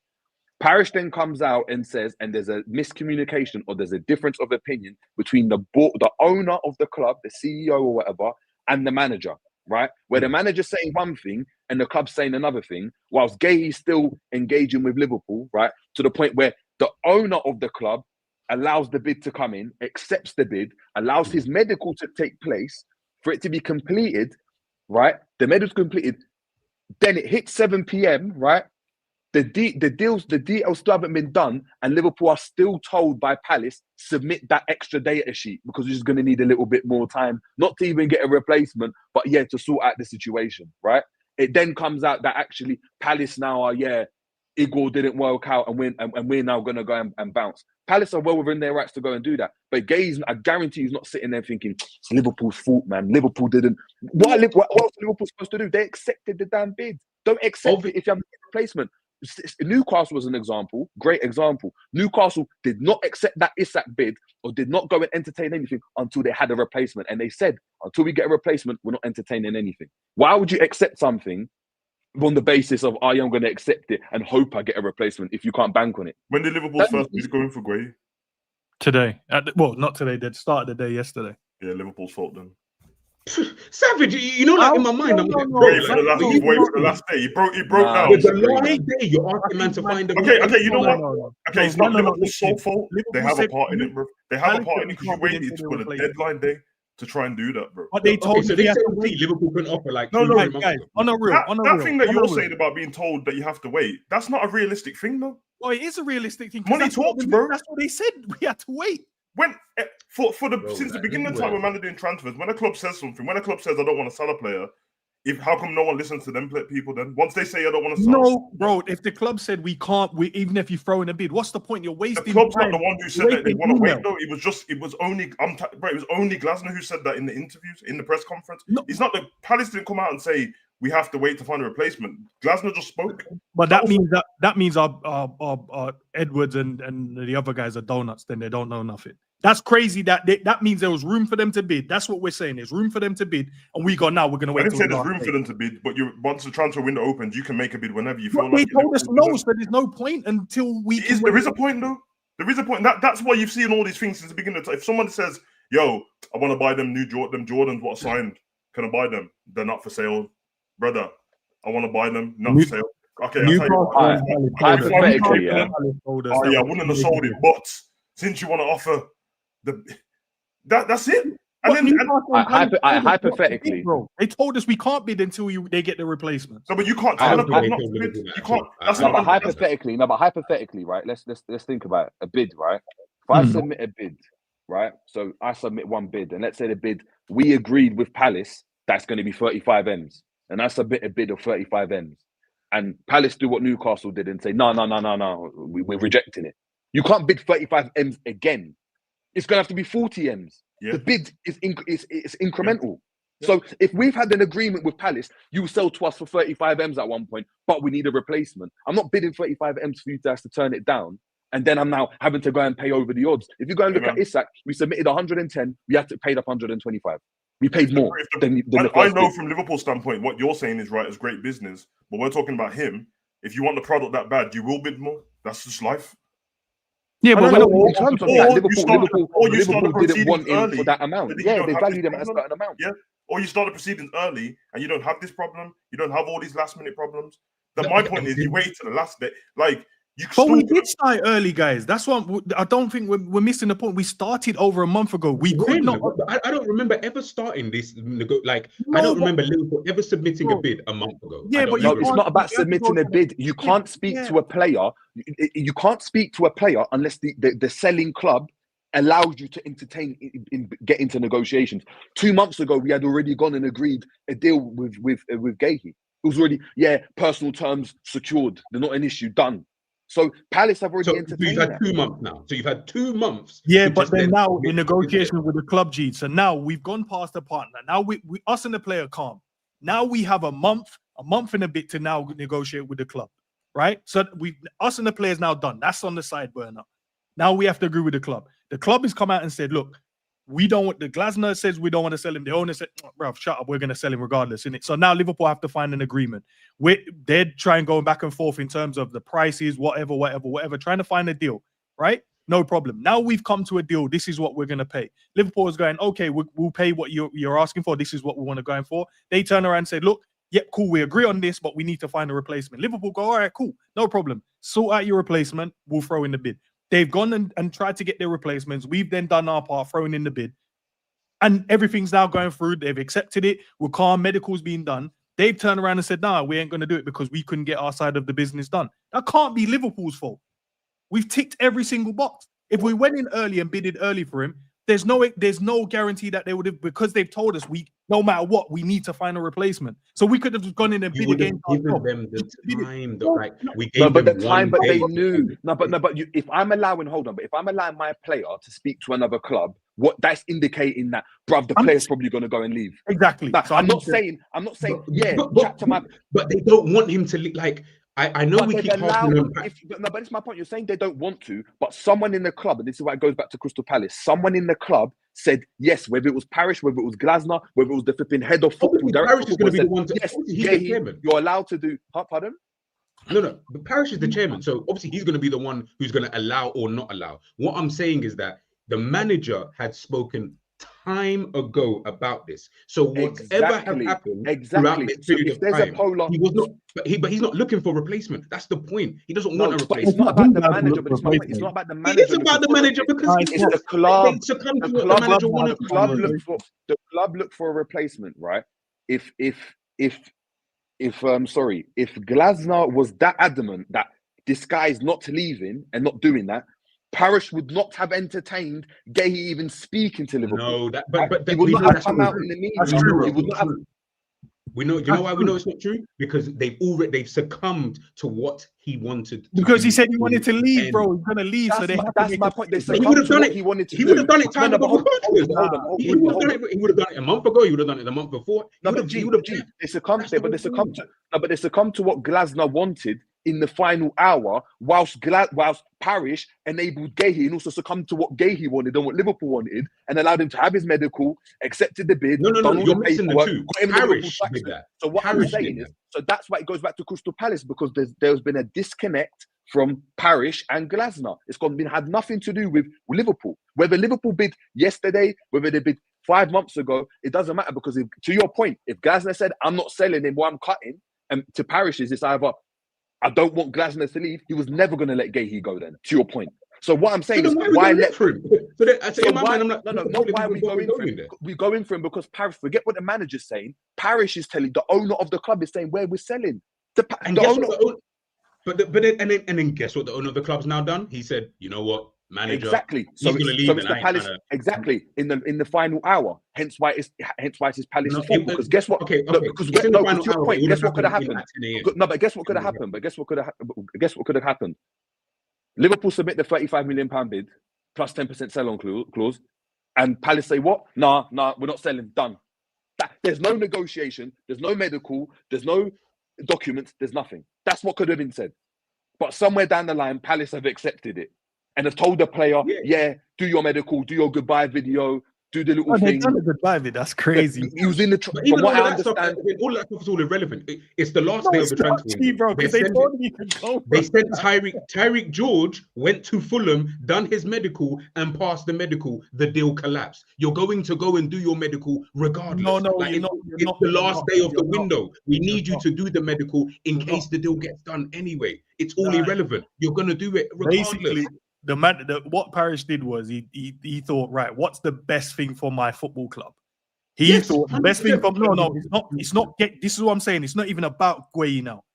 It's more important to keep Glasner at the club than it was to keep Guehi at the club. But he had to then listen to what Glasner wanted because he wants to keep Guehi. And it wasn't even a Guehi thing. It's the fact that this brother has seen all of his top players keep leaving. So he's like, no, I'm not having this. So now the owner of the club has to go, do you know what? The best thing for my business is to keep this guy. And if this is what he wants, I'm going to have to just upset this. Now the relationship between Liverpool and Palace might be broken, but I'm sure we'll go back in for the player. We can probably go back in, if you want to blame someone, it's Glasner, bro, being a little baby, bro. I'm not blaming the manager. The only person I would blame in this whole thing is blaming one person. That's crazy, bro. Like him trying to keep his players. Blame the manager. Like that even makes sense. Blame the manager, bro. I don't even think you can blame the manager. I'm saying you're blaming the club. I'll blame more Parish as an individual. No. But you have to blame the club. You have to blame. They come together as a unit. Of course, within there, you can start to decide who's who, and maybe Glasner allowed it to a certain extent because Guehi would have spoken to Glasner. It's not like Guehi just aired Glasner the whole time. What I'm saying is the institution of Crystal Palace failed there because they accepted the bid that they ultimately turned down. They've told a player you can go there and actually turn everything. They've done the same thing to Jackson, and the club's entitled to go and do it. But Guehi won't have a gripe with Liverpool. You have a gripe with Palace. Forget Guehi. Like then it's Palace's fault then. Let's say it's Palace's fault then. So agree then it's Palace's fault. No. I'm going to say it's still Liverpool's fault. I'm not going to agree. Guehi's still contracted to Palace, bro. It's not their fault. Like his loyalties are going to. If there's blame to be passed around between them, then Paris has to take the most blame. Liverpool have some hard to play just for the fact that if you want a product that much, bro, you didn't really go for the product like that. Man, them keep telling me about yeah, because they said whatever, bro. No one does that in football, bro. You just offer the thing, bro. No, but you're going to bid against yourself, so you can't just offer whatever you want. So okay, but it just came down to the last minute. Just so happened that it came down to the last minute. Well, I don't know. The negotiation took longer. No, but that's what I'm saying, bro. Like, is it realistic that it came down to the last minute and we're on stream going, is it gonna go? Oh, we got an extra 2 hours. Clearly, Liverpool, you obviously didn't want Guehi that much, bro. Big business. What I'm saying is like you didn't even want to play that bad. On the same hand, they wanted Isak, man. I know that. Yeah, you can tell that. Well, Isak one only done yesterday as well. But where was the if Newcastle turned round, if Newcastle turned round yesterday and in the final hour said actually we're pulling the plug on this. So Liverpool should have bidded. No.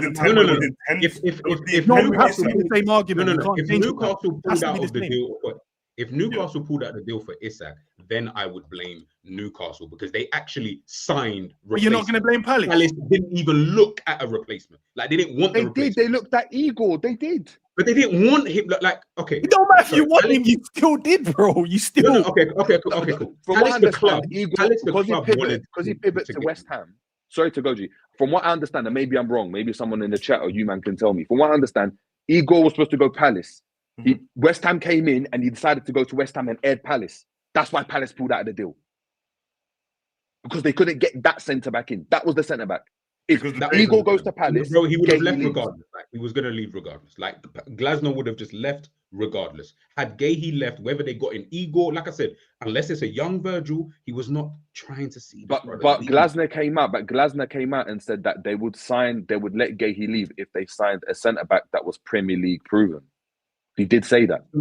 So where's his Premier League proven centre back? Igor, bro. Yeah, and they didn't sign him.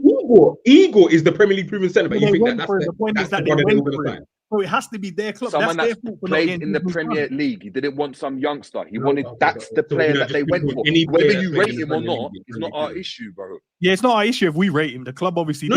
I don't care if we forget if we rate him, if he's good, even if he was shit, it doesn't even really matter.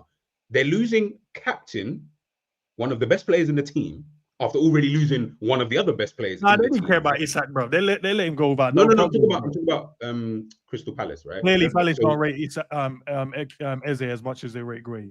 Because the gaffer didn't say he wanted to leave. And this is why we're here. And this is why we're now. The gaffer didn't say I want to leave. Eze wants a little bit different because Eze was wanted before that. He signed another contract so he could have a buyout clause so Palace could get money. It expired, and then a week later he went to Arsenal, so he was already gone. But I'm saying either way, the manager didn't care enough to go, because I want to leave my job. I'm going to leave my job if you. That doesn't make sense, though. That doesn't make sense because a week before Eze had a buyout clause, so the manager knew that Eze was going to go. No problem. Buyout clause or not, it still stands. The manager said, "I'm leaving if you sell Guehi." He didn't say that about Eze. Why didn't he say that? Eze had a buyout clause.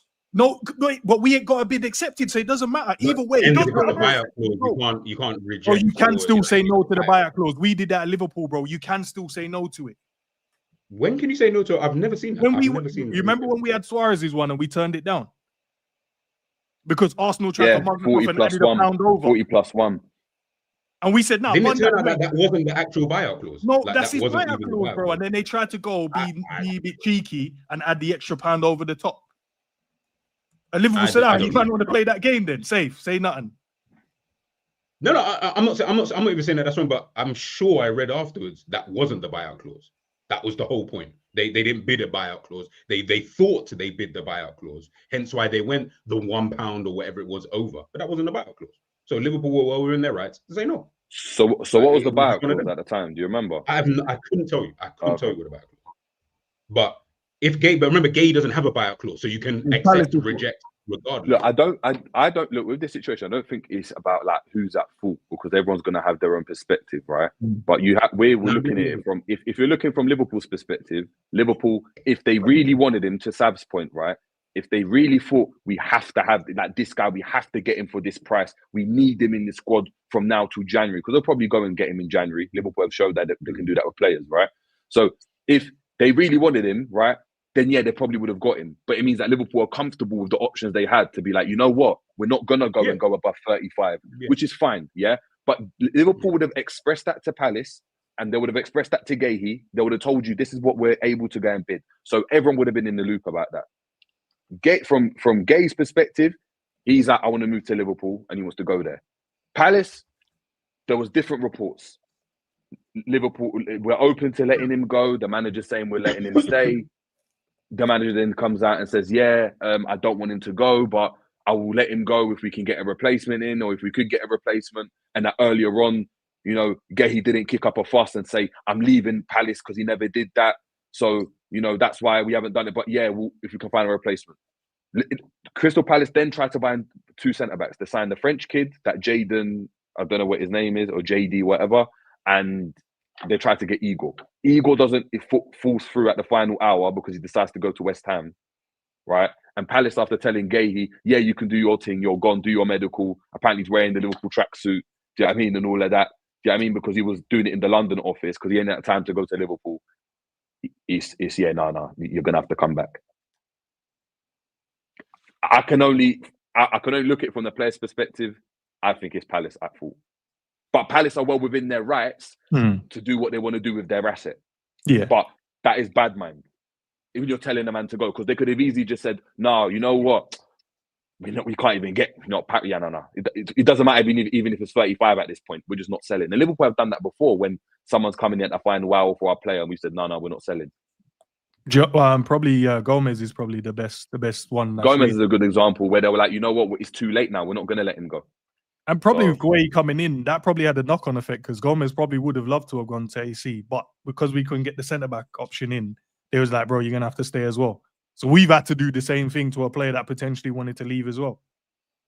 So we have to own that as a club because we should have taken care of that business. Same thing as Palace should. They should have taken care of their business. They should have got the player in, allowed the player to leave. We should have got our player in and allowed the other player to leave. You know what? If man don't think it's their fault, isn't it? But I'll tell you what, all I know is no. You know, listen to man's point on that, bro. If it's a thing where you have to pick dead on which one, I think there's different parts to blame. I think what Jerry said right, because he spoke from different perspectives and that. So from Liverpool's business point, I hear it.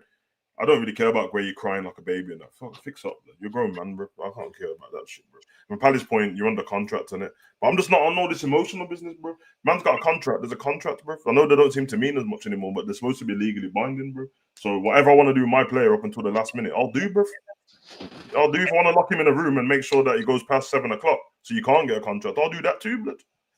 Who cares how stinky he is? And to your point about like Suarez, you're right. Like, my point with Eze was just the fact that the reason why the manager weren't already doing that because Eze helped Palace out in the first place, not going when he could have because Elise was going to go, and then he signed the buyout clause. Buyout clause expired, but Arsenal paid the same amount of money for what the buyout clause was anyway because they took their time. So for Glasner, he knew for the whole season that was going to happen.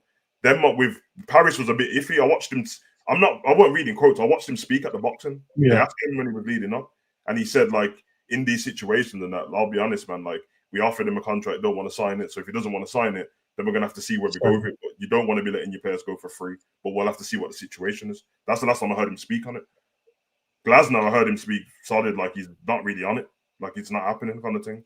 But it is what it is, man. It's one of those. You can get him at another time.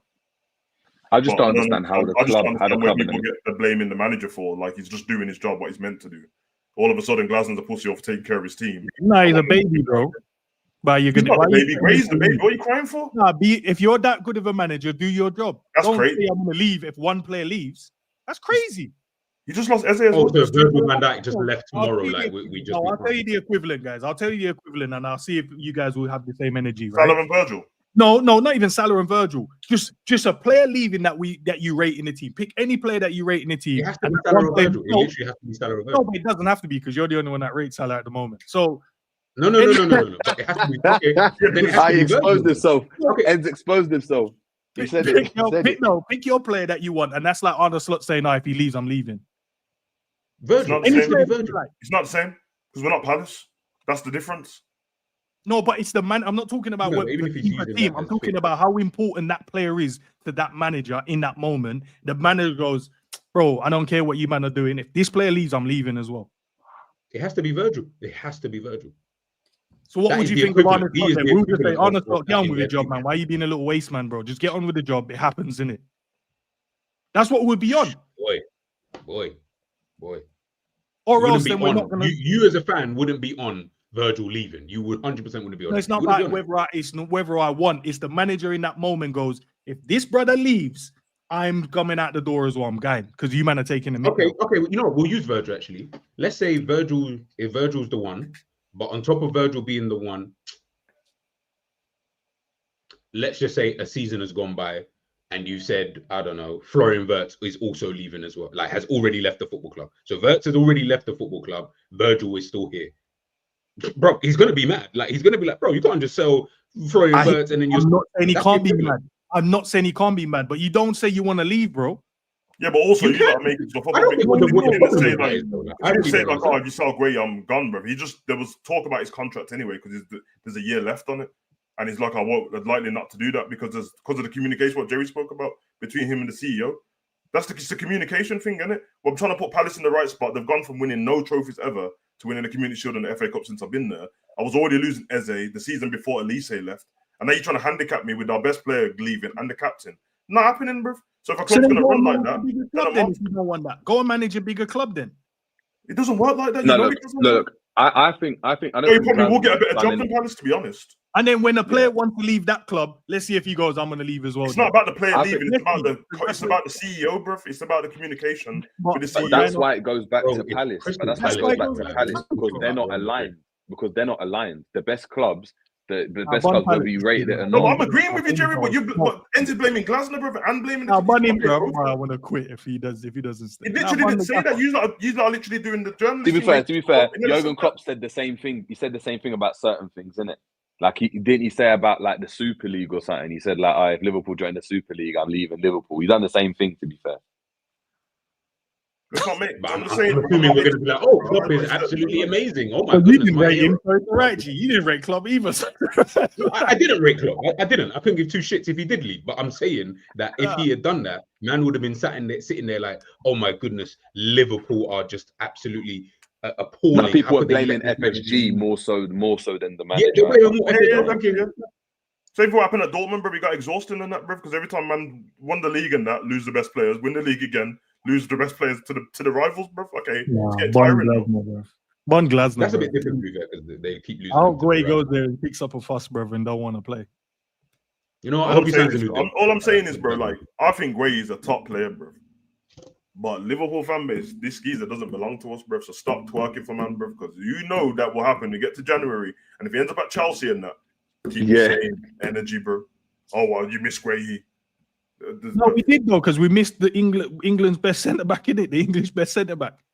But how about nobody was calling him England's best centre back last year? Yeah, gee, I was going to say that. I think everyone rates Guehi to a certain level, isn't it? All right, all Liverpool were linked to him. Did you hear any Liverpool players say no? Any Liverpool fans say we want Guehi? When we were talking about the best centre backs in the league with Saliba and all them, man, I didn't hear you was mentioning Branthwaite. I didn't hear anyone mention Guehi, bro. But all of you rate Branthwaite with more than you rate Guehi anyway. See, now you're doing the apples and bananas stuff now. Not because we didn't have a conversation doesn't mean I didn't rate the player. We speak about football all the time. We do shows talking about. If we tailored the conversation, we tailored the conversation about, pick your best like English centre backs. He would have been in there for me. We never had that conversation. I'm not talking. I never asked about best English centre back. You've never, ever because we never needed to express that. No. Do you know how many players out there, G? No, G, I'll tell you that. Do you know how many players out there that I like? And do I ever express the interest in them and say I like them? The conversation doesn't need it. I'm not going to just randomly, guys, I like this guy.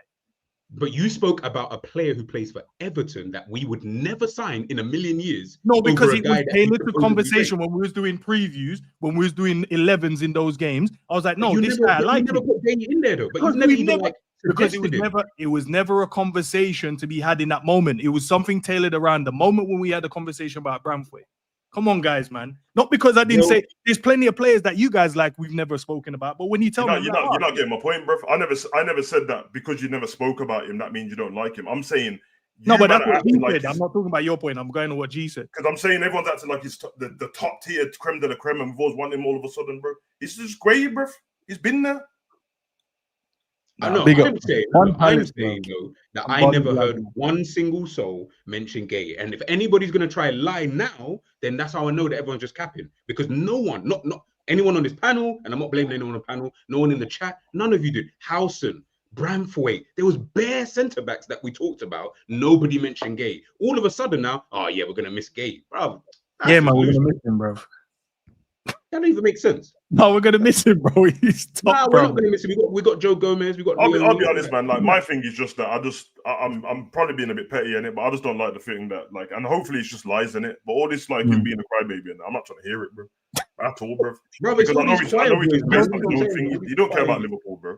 I think that's more shock value than anything. If he does, then he's definitely coming to Liverpool either way. Then there should be no question. He wants to play for Liverpool, so either way, contract's going to run out eventually. You come to Liverpool. If he plays for any other club, he was talking shit, bro, the whole time. Or maybe we don't go back in for him. Before we wanted him so bad. No, but if you're going to have that argument to say that if he goes and plays somewhere else, maybe in that moment Liverpool didn't go back in and someone else came for him. Oh, that's Liverpool's fault then? Then we'll come back to this then conversation. then it's Liverpool's fault. But now it's Palace's fault. Okay, but you're right. But also, my point will still remain. If you wanted him that bad, then why wouldn't you go back in for him? He obviously ain't that. I think unless because you can't get another defender now because the transfer window's closed. So if you go for another defender in January and not Guehi, you didn't want him that bad. Unless can we loan him? Can we loan him? Like I swear, there's a loan little window now. Can we not try and loan him in, and then like say free? But you want to loan him in, even though Glasson just said no, I'm trying to find a way, Sam. I'm trying to find a way to get him in, loan him in, and offer them 50 M's. Say in January you hold 50 M's. Man, then don't tell me in the chat to do better, bro. I just said if what was said was true. Bro, I hate when people do that. I just said if what was said was true and he was crying. I'm not trying to hear that cry. I didn't say he definitely did it, bro. No, I think that was for more shock value than anything. Man, they have to listen with their ears, not their eyes, bro. I didn't say that. At this rate, man, I listen with their nose, bro. We'll wrap it up with a couple of things and then we'll shoot off, guys. But I appreciate you guys as well, man. Great convo as always. Harvey, man, I hate the fact that he's in this kit, bro. I can't even lie. Come on, Harvey. It's disgusting. I hate it, bro. I hate it, man. I'm not even lying. I hate it, bro. Hey, I hope he absolutely cooks. I hope he matches up Palace. That's what I hope he does. I hope. You don't even want me to say what I was about to say. I was about to say something bad about Liverpool. But okay. Yeah. Bro, I was about to say something dark. But anyways, I hope he does his thing because they have the obligation to buy. So see you later. Get that money and we can bounce, bro. Like, wow. I don't share the same sentiment as you, bro. But yeah, I hope Liverpool bias aside, I think it's and the fact that I hate Villa, it's a great club for him to go to. Yeah. It's like probably the most perfect one. I thought it was between them and Spurs the whole time before he was linked to them. So I think it's yeah. And it's weird. I said this to my son yesterday. I said like I want him to do well and Villa to still lose every game that he plays in. So I do. I would rather like Harvey score, Harvey assist, but Villa lose, bro. That's perfect for me. I can't stand them, bro. I can't. Every game you play, I want you guys to lose. Yeah. You to do well. So you know when you walk up, he's got a 7, but everyone else is on like 3. Nah. All of that, man. But Villa's loan FC now. Villa love a loan now, isn't it? And they, I mean, buying these players and that little weak players. Whatever you's cooking up in your head, G, I think he can't play against us. So whatever thing he was trying to cook up, he won't be. I'll wait until next season. Unless Liverpool did like, oh yeah, now you can. Right, that would be crazy, don't. But also as well, guys, guess what's in the contract? A buyback clause. Nah, don't roll your right at me. Bro, we're not buying you back, bro. Like you're staying over there at Villa. You know what? You know what's gonna happen with him? He's won now a Premier League title. Like he's been a part of that Premier League squad, right? He's got 2, bro. Respect him. Respect him. Yeah, it's not the disrespect. We've got 2. Yeah, he's got 2 Prem, bro. Respect my guy. He's got 2 Prem. He's got 2 League Cups. Yeah, he's got 2 Prem. He's got 2 League Cups. He's got 1 FA Cup. He's got a Club World Cup, bro. And a Champions League. No. Champions League. I can't remember if he got. Yeah, he's got that because it makes what I was gonna say even better. You can now go have your career elsewhere. So go play for Villa, go play for Brentford. I don't even care. You can now look back on your career and say you played for your boyhood club, you won trophies, and you guys said he won 2 Premier Leagues. He's got it, bro. You're done. Like you're good now. Like you're actually good in football. You can go play for like Napoli or something later on. Like you're good. I don't be back at Liverpool, man. I'm gonna say I don't want to. You guys I don't want to tell me off. But he'll be back, man. The buyback clause is in there. No, man. Whatever if he comes back, that means Verts must have. He will come back. No, he's gonna come back. Kwanzaa will be back. Harvey will be back.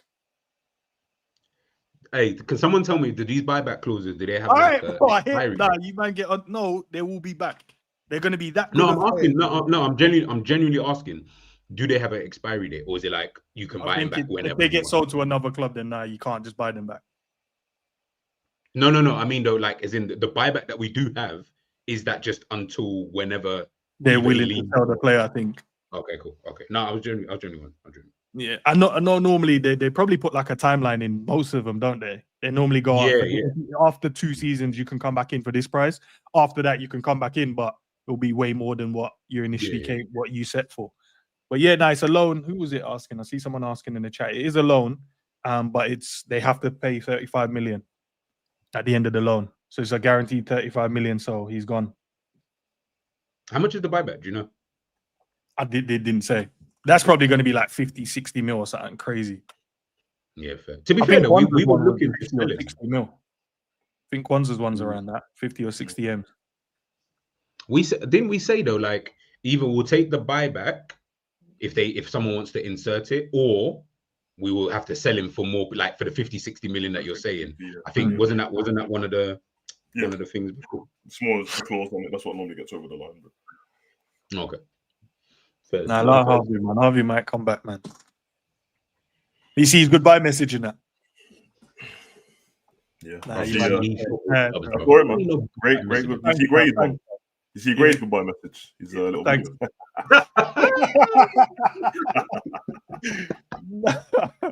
Nah, I want Palace to burn this season, bro. I'll tell you this, bro. I watched that Guehi video. This is going to be such a Palace I watched that season. Guehi video, and all he kept doing was bigging up Palace. I love them and all that. So stop moaning. Run another season, bro. You love them that much, bro. You get me? I hear it, man. You had time to film it as well. Nah, they ruined this, man. I saw this in terms of all the players. Hold on, I'll change the layout for you guys. One sec. So you guys can see where am I, blood? Get the man them back in. Hey, Enz, how many people in the I didn't even check my guy.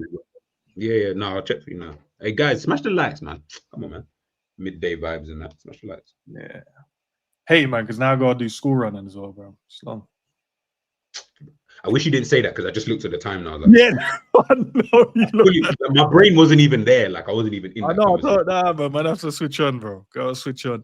Now I saw this and I see like players moved in it. Like Diaz is on there. Obviously, he's at Bayern now. Which is mad. Donnarumma is at City. Is that Anthony at the back with the go ahead? I was just about to. Did you see him return in the car? Yeah. Love him, bro. Man said the goat. The goat is back. Simons is in the Prem as well.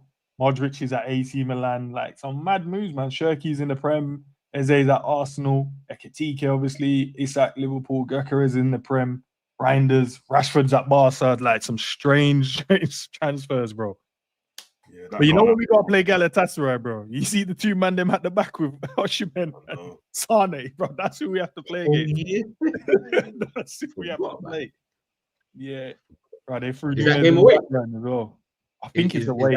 I think it is away. Galatasaray, bro. Big atmosphere. Galatasaray on Marseille away, bro. Big atmosphere. Yeah. You have to go there and cook, boy. Yeah, man. Yeah, literally. But yeah, nah, mad man. Slot balling. What do you think? Let me ask you guys this then. Slot balling, though.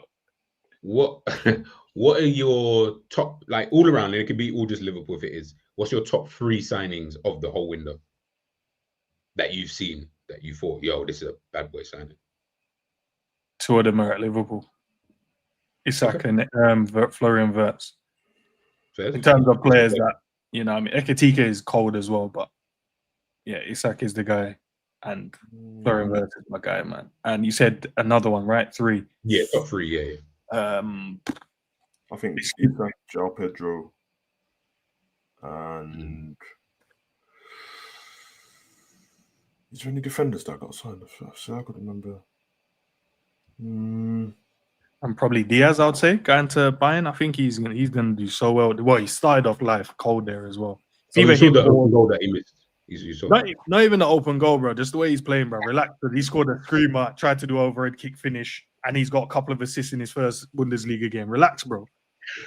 I'm just saying, no one spoke about it. Jerry kept quiet about it. Like, no, everyone was mad silent. I was just wondering. Kept quiet about what? No, the open goal that he missed the other day. Let him know why man trying to throw. Diaz. I'm with the I chat. haven't seen. I'm with the chat. The man that said they've never seen G this animated when it comes to Liverpool. I'm with the chat on this one.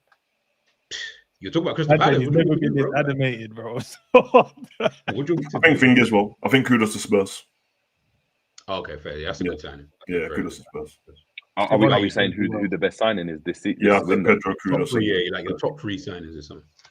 Top 3. Scraps. I did not want to. Rashford to Barcelona, great signing. Don't worry, once he settles in, bro, he'll be good. What out of any signing you're saying? Any, yeah, like what you rate, players you rate and stuff. I think Painha's a good signing for Tottenham. I think that's a very good signing.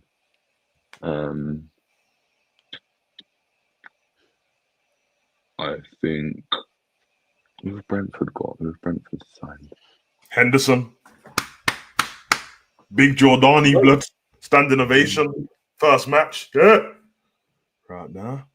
Agree then, pussy. I'm trying to think who have signed who? Like Savage out there on this once. Jerry, they're on the picture in front of you, bro.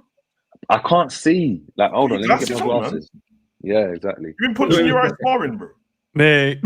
Bro, 100% I have. I made it bigger for you, bro, so you can see. Flipping out. Yeah, Kudus. Well, out of these ones, Kudus. It's a bit mean, isn't it? Cook at Napoli, actually, but I don't like Napoli look good. Bro, they look real good. They look like they might go back to back over there. Yeah, I think they're gonna win the league again, bro. I think Kudus, Ekitike, I think he'll be good, and yeah, Pedro probably. Yeah. Any of them that you don't rate at all? I don't rate the Donnarumma one still. They need a better keeper. Yeah, that one's a bit weird. I don't like it. Weird. I think I rate it. You know what it is? Like what Pep normally wants his goalkeepers to do. Like, I mean, Trafford had the think of the game before, and then the last game he was good, but they lost. It's not. If he wants the goalkeepers to play with their feet, bro, Donnarumma's but is he that bad with his feet though? Because he played for PSG. PSG played. Yeah, but look what PSG had to do in order to not have to show that weakness. Yeah. You then had to drop someone right next to him to always give him the ball at goal kicks. Yeah, I think they just might do that. I think that'll just be just give it to him. I don't think that changes too much from what they're doing. And I think if it's on set pieces and big shots you can save, then because otherwise Edison will still be there. But the interesting thing is the thing, Edison's great with his feet, but I don't think he's a very good goalkeeper, bro. But his distribution was great. But with Donnarumma, he's like one of them big match players. Like in the Champions League and all that, he plays great. In a league game, he drops stinkers all the time, man. I don't know, man. For Man City, but then again, you might be right because I don't know what keepers are out there that they would have signed, to be honest. So, so it probably helped him out a little bit, man. But I don't know. I don't rate. Which one do I not rate? I don't rate Lindelof to Villa. I don't rate that one. I think Gyökeres. I think the Gyökeres one. I think that's going to be bad. You reckon Gyökeres should have went Man U and Sesko should have went Arsenal? Yes. Yeah, that's what I think. That's a good shot. And I think Arteta really wanted Sesko as well, bro. My brother told him shut up. Yeah. All right, man. Yeah, Napoli look good, man. All right, put a poll in the chat, lads and ladies. Who do you think will start? Who starts? Isak or Ekitike for you guys? There's a poll in it, and I asked the man them on the panel as well. You know damn well what you're doing, bro. You know damn well what you're doing with this, man. What? Who starts the Burnley game, or who starts in? Both fit players. Who starts for you up top for Liverpool Football Club to make it fair and even? With this current setup, I'm starting Ekitike. Yeah, I'll choose the same. Because if Wirtz, to G's point, if Wirtz is playing how he is, and Salah's playing how he is, and Gakpo's being Gakpo, he's the only one that's linking the midfield with the attack. Yeah. I think if Salah's on point, Isak makes sense perfect straight away. Why do you have to bring someone else? No, I'm just thinking, just the way Salah plays. Little shot again. Bro, ends off a simple question. Somehow Salah came in the conversation. Vert came in. Salah can buck up his ideas. Jesus Christ. Any opportunity you man have, you just No, he wouldn't even that, bro. Speaking, you know what I mean? okay, Savage. Okay. Call his name, bro. Don't call everyone's, not you, man. Call the guy's name. Because when Jerry just mentioned Vert, you didn't say anything. But as soon as I mentioned Salah, no, I just said no. I literally said after I said, why is Vert's name? Why is Salah's name being put in the you sounded a bit more passionate about Salah. Like you did again. Can I not be passionate about certain things, like certain specific things? Like, can I not be passionate? Yeah, like he was with Palace as well, innit? Yes. I'm starting Isak. Well, that's what I'm starting. I'm with Ent. Who do you start? What? So your boy Ekitike that you've been raving about? No, I'm just asking a question. If you want to ask questions, but I'm saying who starts as manager after the Mourinho will start? Because I already know for this guy.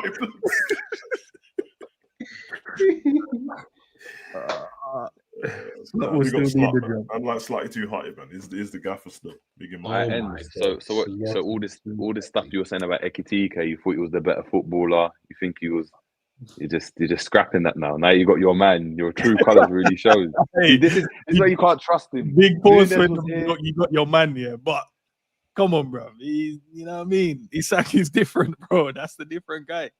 The good thing about Ekitike, you're right. I think he's a better footballer, and that means I trust him to play in different positions if needs be, bro. But right now, he needs to stop Snapchatting from his car blood. Yeah. Oh yeah, I saw that. Yeah, saw him in the Daily Mail, bro, and he's turned up late to training once already. I bet you on the same day. Yeah, that's my kind of player, bro. Chaos, blood. What, he missed training? He's turned up late.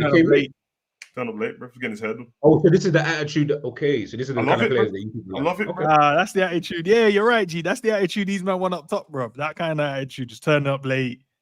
Oh, but Salah, who's a model professional, yeah, trains hard every day. Like, I'm just going off what you said. Don't use that is a G type of player. That's what a G move. That's how we behave. You got a goal session, man's 10 minutes late. Every session, every training session, man's late. Ekitike plays the way G likes to play, and you still don't want to back him. I hear it. It's actually true. Jerry's actually. Yeah, man. I love that, bro. You lot rate it as well, man. You lot love Isak, innit, bro? He weren't turning up to train. He was training at Sociedad, bro, while he was a Newcastle player, bro. So yeah, bad man. You know what I'm saying? Exactly, bro. Chaos, bro. I'm here for it. Sometimes you have to just tell one of the managers to shut up. Van Bronckhorst, shut up, blood. Isak's the type. Isak's the type to what's it called? The type to get into a beef with Slot. After like a month, inside training is gonna have like dirty clothes on the floor, pizza boxes. You see, Isak, Isak's the type to be like have a beef with Slot and be like, you know what, F this, I'm training at Everton's training ground. Just because, bro. Just to piss you off. Just to piss you off. You go into the change room and that Ekitike just sat between some baddie's legs, getting his hair twisted, bro. And they're playing Gunner, and they're just playing Gunner, and that Robert was like, "Where's my space?" Yeah, you'd have to get him out the club at that point, bro. Like, yeah. You got to bounce, bro. You got to bounce, bro. Can't ruin the environment. What? Sitting there with a baddie and you're sitting there looking like some gangster in that. Would you hear? How about if it's one of the what's it called, the Liverpool women's players? Nah. Get him out the club, bro. We need some personality, bro. I can't stand. No, I have to be honest, bro. Every time we see inside training, the shit, I have to turn the volume up on my TV. I'm like, oh, it's not my volume. Man, are just quiet, bro. Man, just quiet sitting at coffee bars and all that shit, and I can only hear Robbo. Nah, blood. I want to hear chaos, bro. Yeah, but Savage, we don't have like what is it? We don't have what? We don't have what? Go on, say it, blood. Imagine I say we ain't got the culture in there. We do, man, but they don't want. We've got a culture. Just maybe not the culture. Man are doing jerk bangers and mash and jollof rice pudding, bro. I'm not here for that culture. I want proper culture, bro. No, but Sam, they can't have rice and peas in that in the chain. They can't, bro. Too much calories in there. Not good for the athletes and that. Little one off though, Sam. Little, yeah. What? Yeah, man. Like just see Carol with a little Jamaican bandana on every now and again. Spice it up in there, blood. Look at Bob Marley and that, bro. I told you. I swear. No, I've heard Bob Marley saying that Saka brought one to jollof rice in that one time. You never had jollof rice pudding, bro, from Carol? You know what I mean? Jerk bangers and mash and that. What, from Carol? No. You know what I mean? No. Nah, these taste buds ain't hit those levels yet. Don't worry, man. Gee, From a Carol.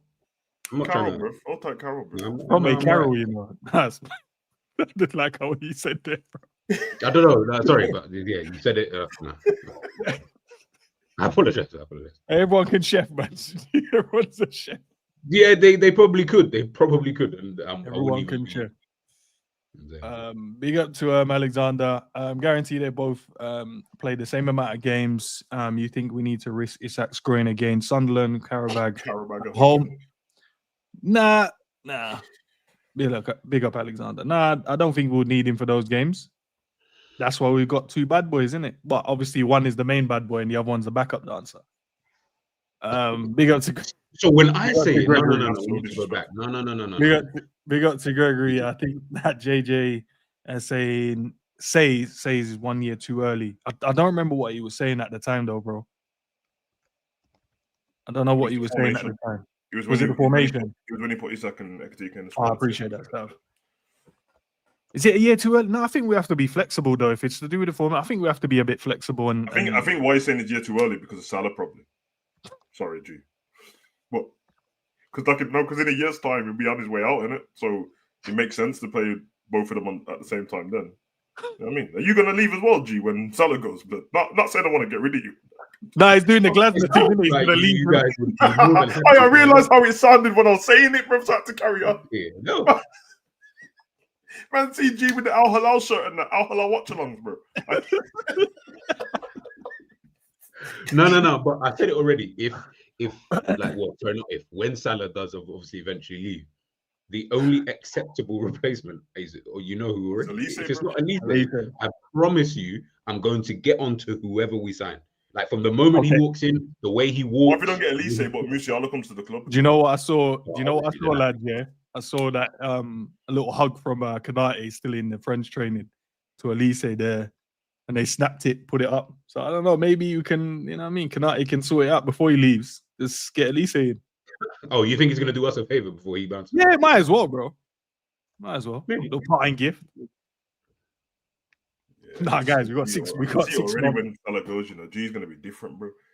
My phone, the notification's gonna pop on my phone. Man's gonna be breaking down videos, breaking down matches between Al Halal, Al Kebab blood from the night before, bro. You know what's so mad? When I think about it, yeah. And Gee, why are you trying to turn my comment? Al Saidi should have passed the ball to Salah there. No. I was actually thinking about this the other day, yeah. And yes, I'm extremely harsh on the team at times. But if Salah, when Salah does leave, I'm happy that Isak is here. That's all I know. Because at least then I've got another guy that's my guy. Like, if we didn't have Isak, oh my God. Yeah. That's why we're going, because we were looking after your feelings, bro. Thank you. You got African bias, innit? Not really, because I don't actually really like African players like that. Salah's African. No, I know. I mean, I know Swedish meatballs and that, but really, yeah, we know where you're from, really. Yeah, okay, yeah, fairs. But I don't like too many African players like that anyway. I'll be real. Fake passports and that. Fraud. Sorry. I feel like this stereotype that you are just throwing out. That is great. Guys, I'm getting attacked and you guys are just quiet in the chat. Everyone just saying like, no one even. If you will, look right here. Like Pops, Morris, I'm saying scraps. Come on, ladies and gentlemen, if you will, look right here. Needed neuralizer twice for that one. Fucking heck. Needed neuralizer twice. We needed it. No, just in case someone just joined in. Ladies and gentlemen, if you will, look right here. Apologize, blood. I apologize. I told you I forced in the last part in my head, bro. I forced it in my head. He couldn't even filter it. He tried. And it went, he just slipped. I feel quite, you know what I'm saying? Like, listen, man, we got the motherland and that, man. We're faster than them, man, bro. Big them up still, like, I saw love, man. You get me? We're all from one place, man. Hey, and don't repeat it, blood. Thank you, Oliver. Thank you, Oliver. One place, man. All tight, them, man. All tight, Rafiki. My man's in free. Why is man freeing you, bro? Because clearly I'm being, you know, I was just about to say something even dumber. I know what you're gonna say. I know what you're gonna say. I was about to say something even dumber. Man said on chain and that G on chain. Yeah, bro, Savage, that's exactly what I was about to say. Ladies and gentlemen, if you will, look right here. You know what? Let's get out of here, bro. Oh, that's funny, bro. Let's get out of it. Let's get out of here. Listen, man said, who's Rafiki? Bro, for some reason, that was the first. As in, you know, there's bare African names, but he chose Rafiki. That's crazy. I'm a fucker, bro. That's You know what I'm saying? That's all man thought was just Lion King and that. I said, what? That's crazy. Oh, That's even his reference was Lion King. That's taking a piss. That's what I'm saying. That's even stereotypical itself for saying Lion King. Crazy. Oh my So god. that's how. Hold on, no. Before we go, so that's how you see the Africans here, like Lion King, where it's just Damn. Hey, bro, I grew up on Disney, blood. Allow me, bro. Hey guys, you know what? Fuck it, man. The next stream I do, I'm gonna have. You got wrapped up. It's cool, innit? Gonna have to eat that one. Yeah, don't worry. It's calm. I'll just have to take that one on the chin. Oh, bro. Oh, bro, I'm sorry, but I'm actually sorry, bro. Well, come on inside and get yourself something cool to drink. Guys, just people in the chat, just see the way that I get abused. Tell the truth. Tell the truth.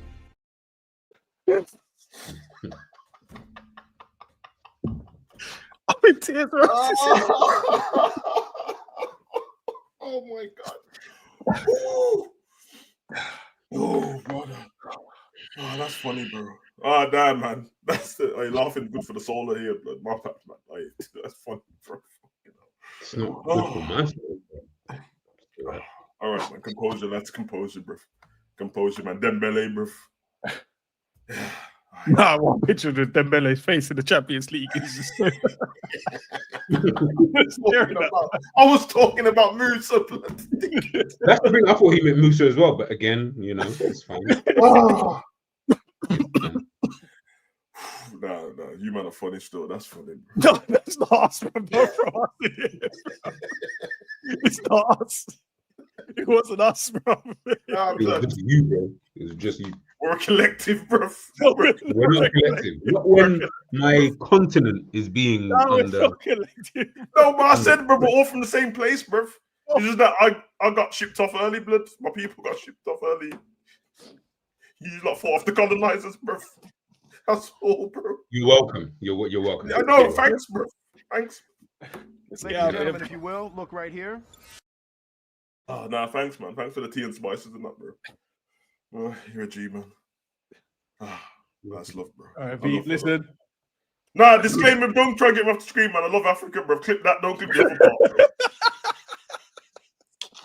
Guys, you heard what you heard. Savage always says, I said what I said. You heard me. So He finished strong then, so oh man, I don't even remember what I need to click now, bro. I swear to God. you got a super chat in there. So you got a super chat. Oh, okay. Okay, there was, man. At least say Hugo Frimpong in the lineup needed in the squad. And the brothers on the squad are stiff. It's a sword in the teeth. Oh, Hugo's G. Oh, the brothers are too stiff. He said no hip movement. They can't. Nah, do you know what sometimes the team reminds me of? Yeah, it's like if they're facing one way, they can't change direction and face the other way. They can't. Big up for the super chat, by the way, Jarquez. Appreciate it. Right, they can't face the. Do you know? Sometimes I'm like, you can just hook that pass into that space. You know, they're like, no, I've got to turn my whole body round and then make it bait where I'm passing. That's how I feel sometimes. Yeah. What's that game called? Foosball. Foosball. That's what the move yeah. like. You have to turn. Oh, everyone turns at the same time. Turns back. Side to side. Yeah. Freaking just legs. Oh man. Big up to everyone though. We've hit 5K. What was it yesterday? So appreciate the love, appreciate the support.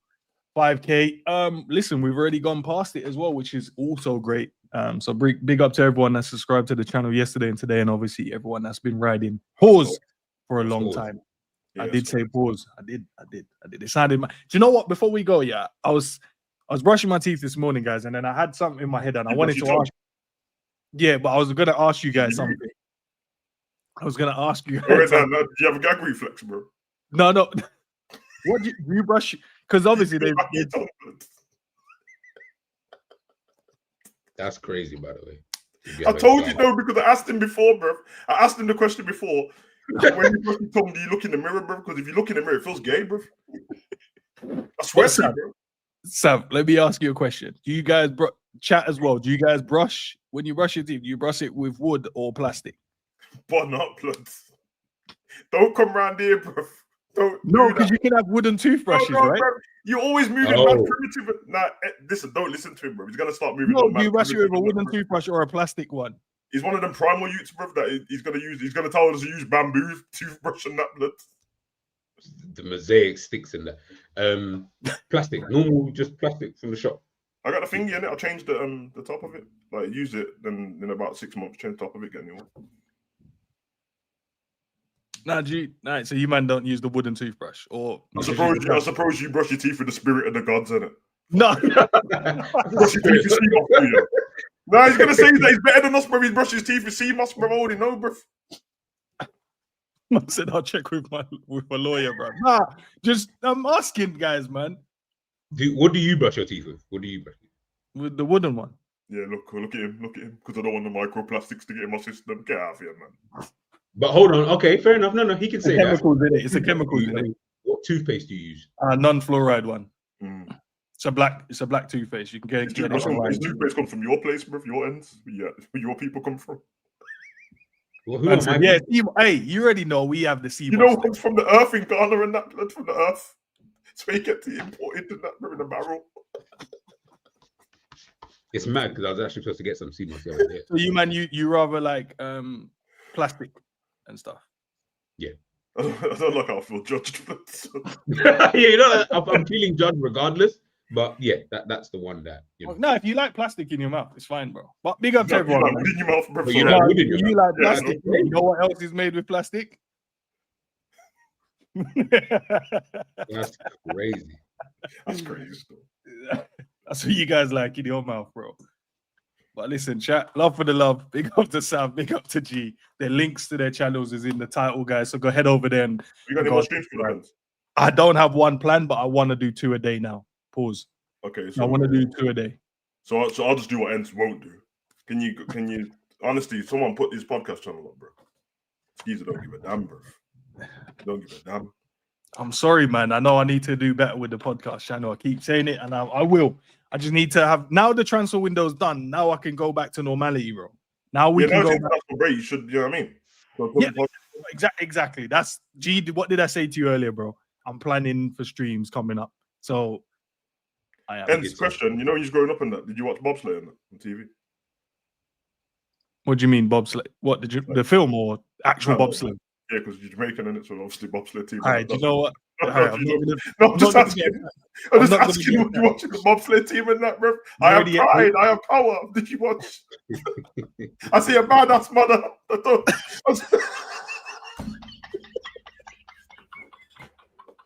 See, G got attacked. Now I'm getting attacked. So Savage's time is coming. Don't worry about it. Yeah, I know. We'll you know when we'll do it, G? When we run the podcast. That's when we'll run it. You can't diss me, bro. I'm from Great Britain, bro. It's the greatest colonized. That's what you keep telling us. I'm from here, man. Yeah, I mean, you lot can still leave, bro. I don't have to. I'm from, bro. They can't get rid of me. All right. We'll leave it there, guys. I appreciate you guys' support as always. Go and enjoy the rest of your evening. I've got to go and do a school run, and then I'll come back and put some videos out for you guys to go and watch as well, man. But big up G, big up to Sav, big up to Jerry as well for jumping in. He said 2 minutes, but he left. I don't know. All right, peace out, peeps. Love, man.